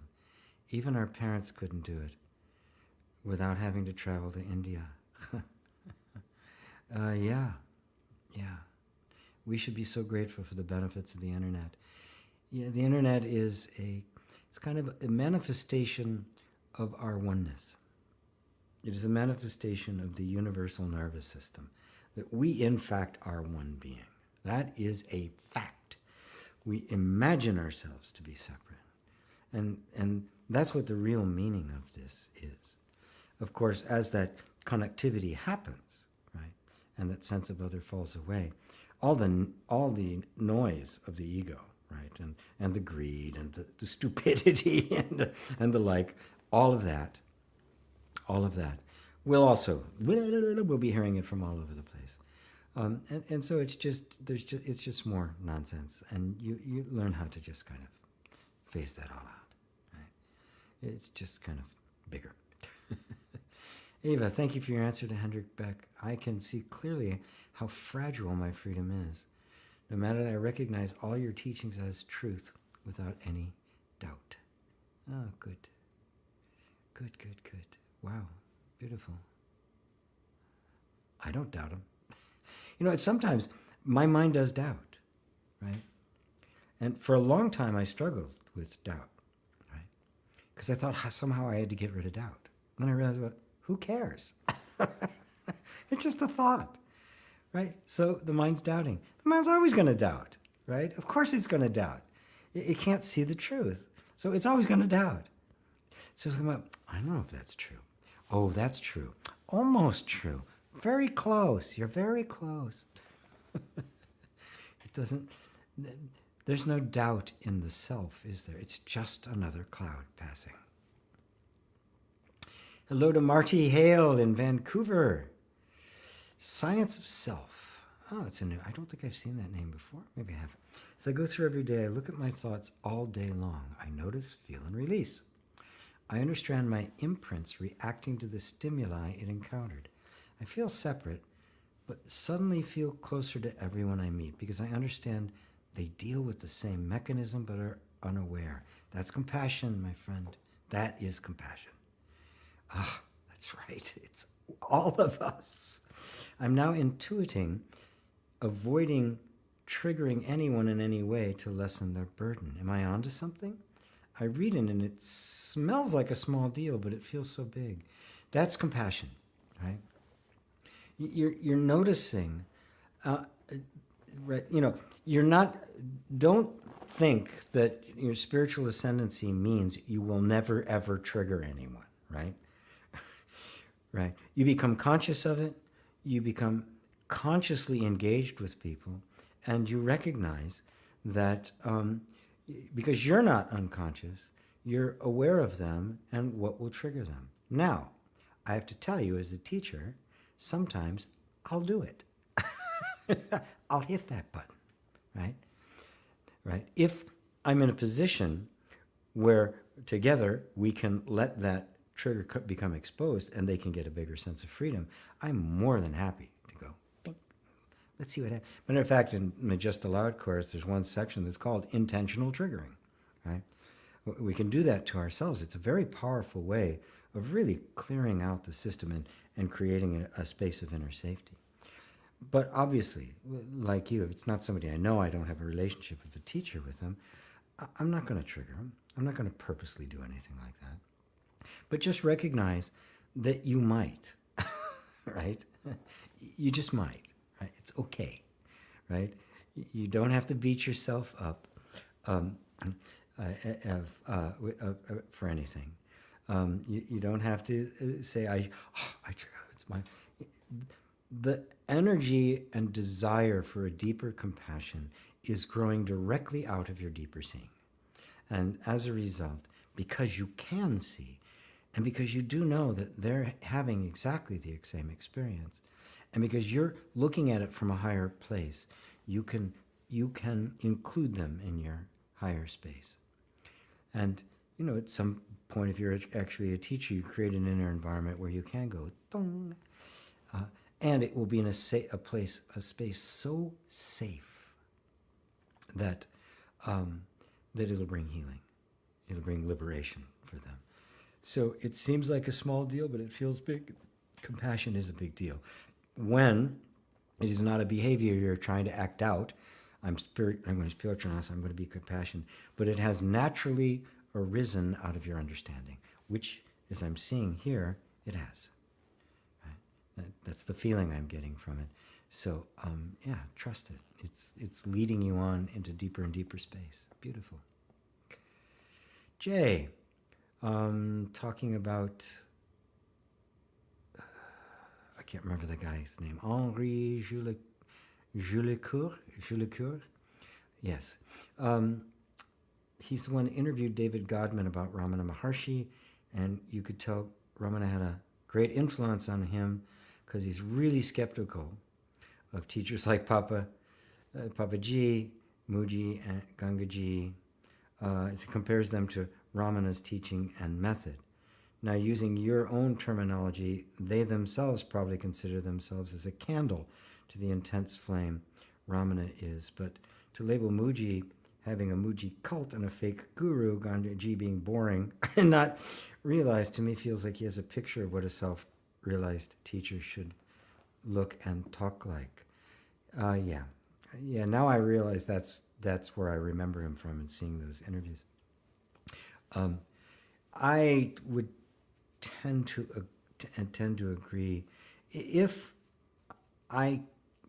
he was just saying, well, Muji doesn't resonate with me, or Gangaji doesn't, or GP doesn't resonate with me, I'm going to stick with Ramana. I go, fine, but just kind of make it a blanket denial. He has a particular image, it would seem, I don't know him, of what the guru is supposed to look like. There are many people that will reject Muji because he's from Jamaica, right? He's not Indian, right? Right? You're supposed to be Indian, right? Right? How can you be a guru if you do not speak like Indian, right? I mean, a lot of people feel that way. And they need to have that appearance in order for the truth to come in. But once they get to a point where they actually see the truth, they will recognize it everywhere in the costume. Even if somebody isn't expressing it as perfectly and as purely as Ramana, which is everybody,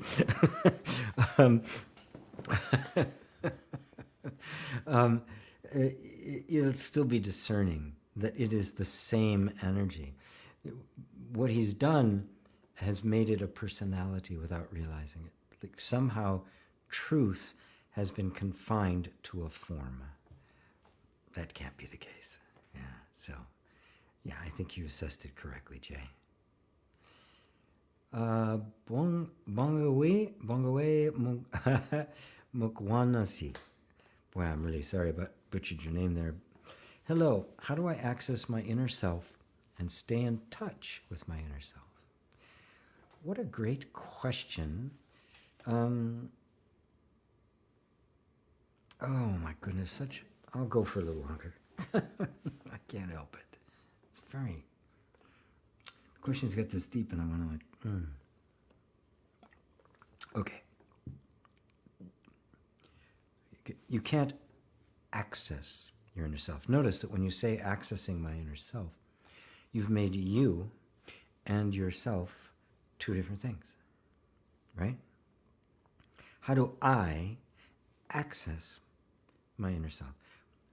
I would say, okay, put aside the inner self and stay in touch with it. Put that aside for a second. Who are you? Who is it that's asking to access their inner self? Is the self something other than you? And just notice that. There's a very real sense of presence talking about the inner self, which is a concept, isn't it? You have an idea of what the inner self is.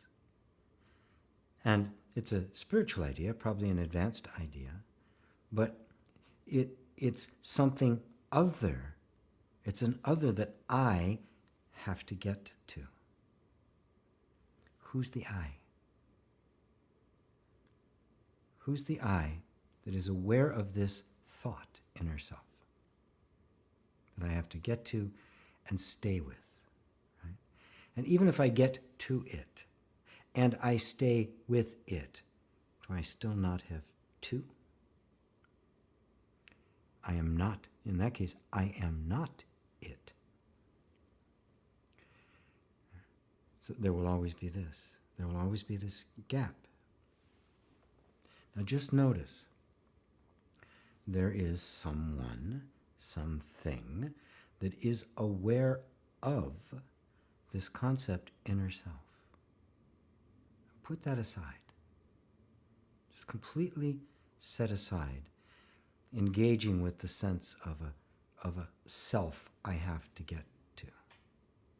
Are you not still here? If that thought never even occurred to you about an inner self, are you still not here? Or not still here? Have you gone anywhere? That's the self. It is just our habit energy of thinking that it's some kind of rarefied state we get to. Some kind of, colors and lights and rainbows and unicorns. Right? It's you. It's you. You are the inner self. You can't be anything else. And there's just this idea that somehow I have become separated from me. Good trick if somebody could actually do it. Can you stand aloof from yourself and look at yourself?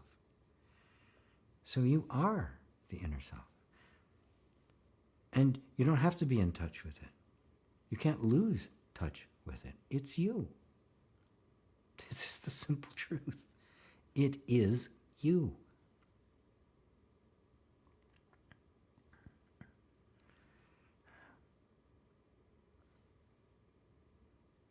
So there, you've accessed it. And just set aside all thoughts that you're not that, and you're free. Game over. Bless your heart. Bongiwe? I don't know how to say her name, but it's really beautiful. It looks beautiful. Marguerite, hello, bonsoir from France. Wonderful to hear you again. Thank you, Marguerite. Well, gee, Elaine is quite small, so maybe that makes me seem taller. All a matter of perception. I see. Could be that too. Faith. Thanks, my sheik. Please pray for me. My dear girl. My dear girl. Yeah. You're destined for freedom, you know. Me and the white suit you. Ah. Thank you, my white shirt. My white guru shirt. Hearts and flowers from Make a Pathway, Louise. Thank you. Mario V, question G. Could you please explain a bit how is that just appeared moment to moment from nothingness? Well, it's a misunderstanding of nothingness. Right? It's not nothing. It's not a thing. For the mind, the opposite of something is nothing. Right? There's nothing there. Now, obviously, if it's truly nothing, a total void, nothing can appear. Right? There's nothing out of which it could be made. You can't have an appearance if there's not something that exists. So there is something that exists. Right? But here's the wonder of it. It's not a thing. Everything is an appearance of what is called the emptiness. It is empty of all quality except being. It is. And that's all it is. Right? It is not an is that is like this or that. It is the isness of all the thises and that's. Right? So at the essence of every object you want to look at, right? Watch everything. Its essence is the isness. It draws its appearance from beingness. And that beingness is not a thing. If it's a thing, it has boundaries, doesn't it? It is a set of attributes. It has a form of some kind. All things have a form. That which is, which gives rise to all form, itself cannot be a form. There, to the mind, it looks like nothingness. And in fact, when you say emptiness, the mind hears nothingness. Right? It's no thingness. It is formless being. In a sense, its only attribute is that it exists. It just is. And because it is, every form is the manifestation of this isness, this essential beingness. But it cannot be conceived, right? Because it's not a thing. And all our conceptions, all our ideas, all our thoughts are things, subtle things. You know, thoughts are very subtle things. Feelings and sensations, they're very subtle things, but they are things, right? I guess the generalized term you would use is they're an object of some sort. You know, a thought is an object. It's not a thing like this, right? Which reminds me to drink water.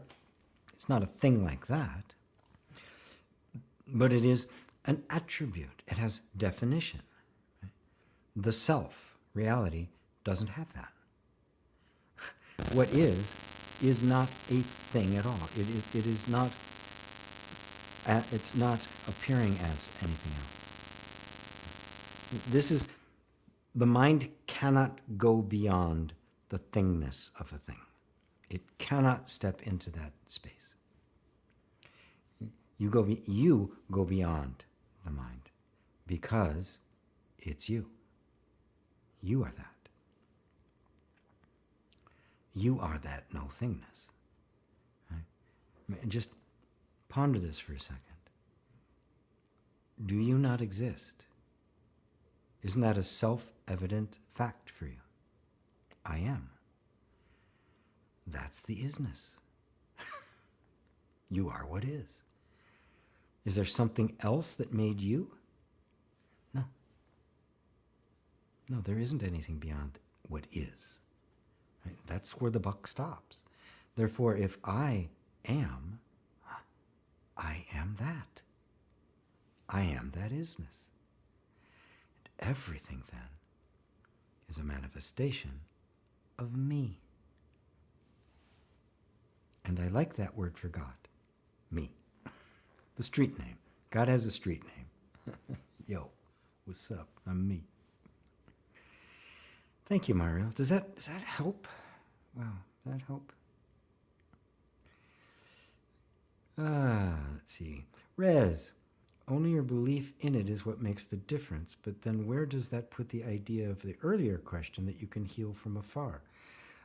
What you're actually healing from afar is your belief in it, not them.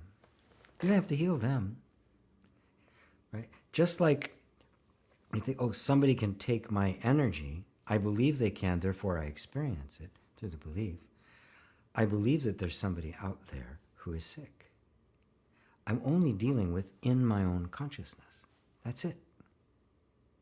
That's it. That's all I'm dealing with. Does the recipient need to know you're healing them in order to believe healing is taking place? No, it's all completely within you. Matter of fact, if you are thinking about yourself influencing them, you're creating a different kind of dynamic. I'm pointing to something beyond all of that. I'm pointing to a level of spiritual healing that is beyond the sense of me and other, where it all comes home to you. And all I ever have to deal with is my belief in a sick person or an evil person. Right? If I believe in it, I experience it. Do you realize the power of this, the influence that could be had over what appears to be the world? which is happening completely within your own mind. It's a whole subject in and of itself, but but it's just kind of touching on it. And again, it's the kind of thing that needs a little preparation to bring you to. It's not the kind of thing that hops up right away. Look, I need intelligence. Bogdan, you have intelligence. You are intelligence itself. Look around. The universe is nothing but intelligence. There are no mistakes. There are no formless things.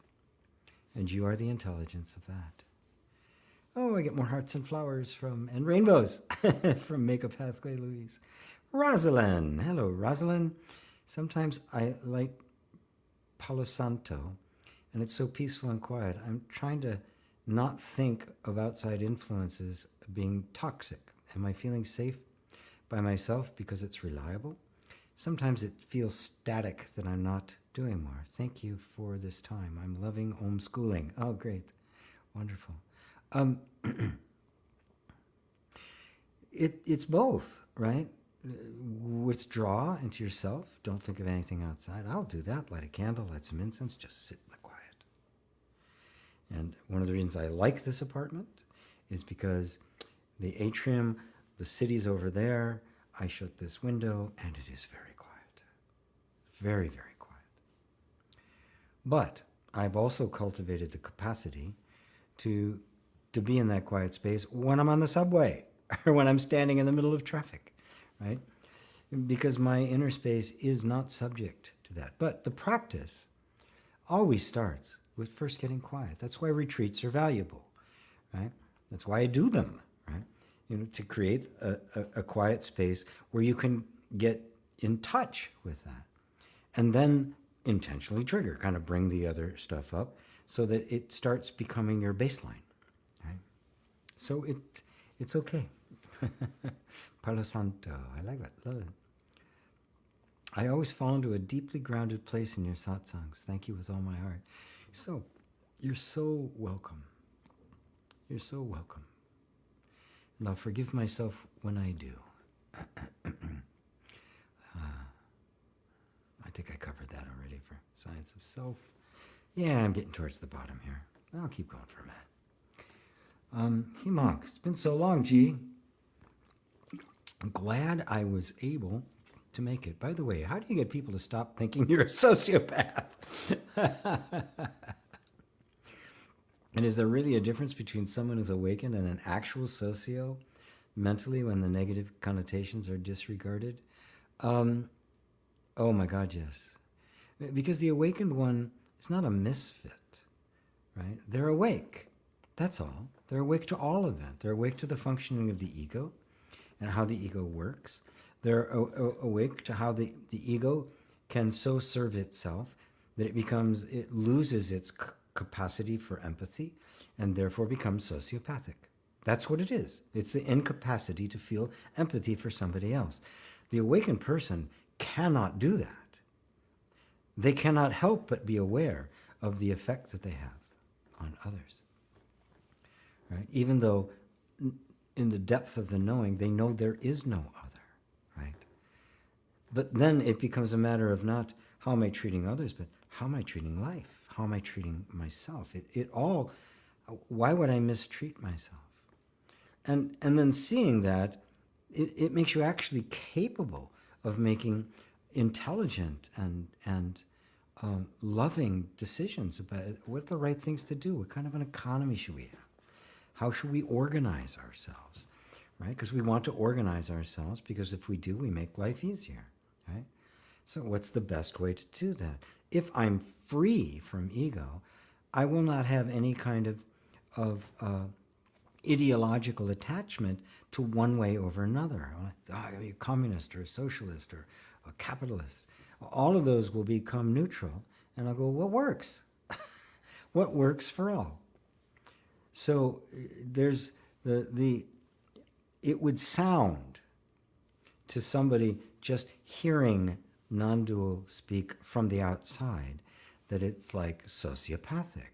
What do you mean there's nobody else? There's nobody else to think of. It's all me, right? So please don't go there, right? That's why I so emphasize the opening of the heart as did Ramana. For Ramana, then, for the heart and enlightenment were the same, right? He referred to the spiritual heart, the essence, the dead center of yourself, that light at the center, pure consciousness, pure awareness is the heart, right? The feminine principle, the open, loving, and nurturing, the mother goddess. Mother goddess is not sociopathic, right?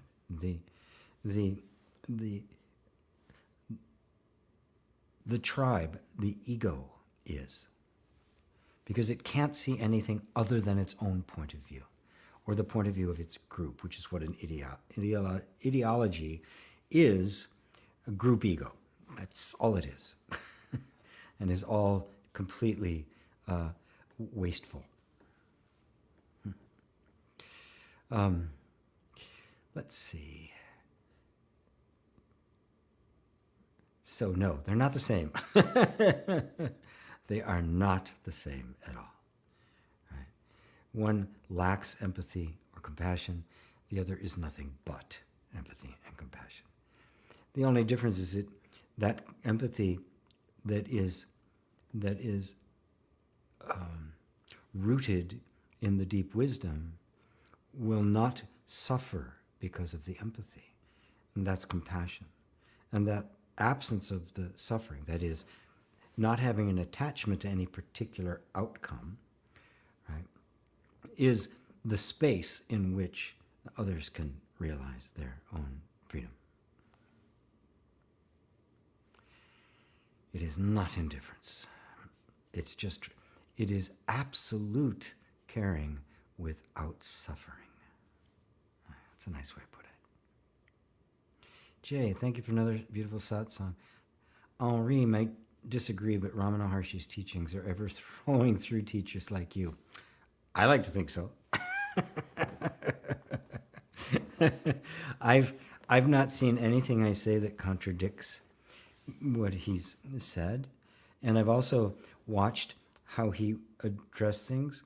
Even in Talks with Ramana Maharshi, one of his most well-known books, it's broken down into kind of the absolute, the silence, then the absolute, then down level to level to a place that of the simplest, where that people could grasp. So he wasn't forcing people up into the absolute. Buddha did the same thing. Just he would invent a new model on the spot for whoever the audience he happened to be talking to. Some of them were perpetuated, like the Four Noble Truths of Suffering, but even that is transcended in the Heart Sutra, as is all teaching. Amen to that, Jay. Oh, thank you guys. All appreciated. Make a Pathway, Louise. What a great name. Plan. Thank you as always. Where'd you go, Plan? Oh, there you are. Feel so much calmer after your satsang. Oh, good. Diane. Hello, Diane. GP. Very hard to see to text, but I saw myself in your words. I will come to your teaching if I can. Much love. You're very welcome. Profound thanks for satsang with love and deep appreciation. Want to know, Robert Hill. Gee, where do we come as humans? Did our awareness evolve to it through animals? Would it be possible to reincarnate as an animal again? Or is this question irrelevant? Well, I don't regard any question as irrelevant, because if I do, your mind will just kind of hold it back. Give your mind permission to go, okay, well, I'll just hold on to this one then, right? Let's just put it to rest. According to the teaching, the model of reincarnation, yeah, it's possible. In some traditions, the last thing you think about will be how you reincarnate. There's even a story of a man who he was running a business, right? He's totally into his business, right? Nothing but business. But up his sleeve, when he died, he had 4 sons, and he named them like Rama and Krishna and Shiva and Vishnu, so that when they were there at his deathbed, he could focus his attention on Rama, right, for his next birth. Right? As time went on, the day comes. He's laying around in the bed. He's on his last breath. He looks around. He sees all his children. He names. He goes, "Oh my God, who's minding the business?" And he died.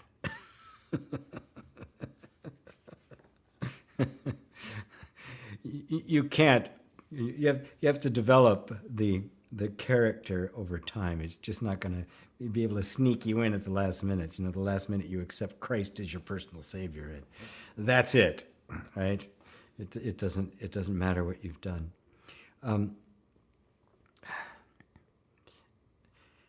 But remember, the reincarnation, karma, and all of that only applies to the separate sense of self. It does not apply to the self.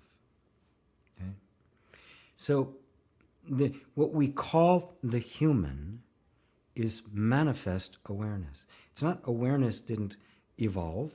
It didn't come as a human any more than your dream at night, right, was you coming as a dream. It was an appearance to you, spontaneously arising, simply because of your nature. It is the nature of the human system to dream, and so it does. It just comes out of our very nature. So the very nature of awareness gives rise to form. And in the giving rise of that form also arises identification as form. That's how the experience takes place. So there's no evolution for awareness. Right? So that question is not irrelevant, but the question of karma and reincarnation does not apply to that which is timeless, which is you. The self that witnesses every life is the same self, right? Just, the self that started watching me when satsang began, and the self that will watch when it ends and I sign off and it goes away, is the same self, isn't it? It's the same self that witnessed what you called your life when you were 5 years old, and then when you're 40, and when this one passes away, it'll still be there witnessing it, and when the next one appears, it'll still be there. Understanding this is the end of incarnations. That's the no return, right? Because you were never incarnated in the first place. It was always simply just what was happening, and that's the freedom. And then there may be more incarnations or not. I don't know. I can't see beyond that point. All I know is that the self is the self. And how it manifests is still a mystery because, God, I don't even know what the self is. I just know I'm that. That's it. How can you even say what it is? You can't. It's infinite being. How does infinite being manifest itself? As everything. And the potential for anything else. And it'll never stop. But I'm not incarnating. The idea that I am incarnating is the sense of a self projected on the form. So that has made it now irrelevant for you without making it irrelevant, which gives your mind something of, oh, you didn't answer the question, I'll just have to hold on to this for a while. It does shit like that. Thank you for presence, says Ava. So great, Liza. As always, all my questions got answers. Thank you for being here for us. Bob. I love you, Bob. Faith, you're a father figure for me, and I love you. Actually, one night I felt something warm in my heart, and I knew it was your love for me and your prayer for me. Thanks for your presence. Beautiful. Jeez.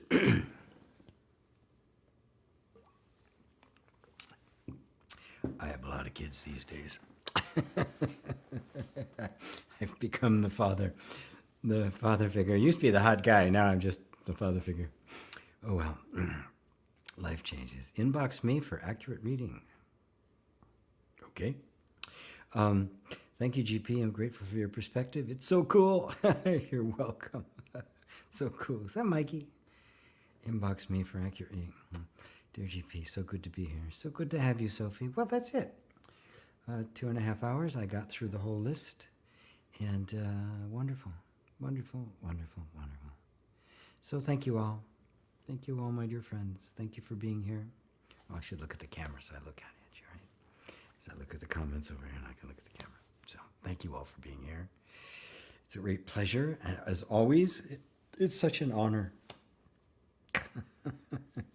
It's such an honor. I mean, there's nobody to be honored or not honored. It's just such a miracle, a wonder. So thank you all. Till next week. Namaste.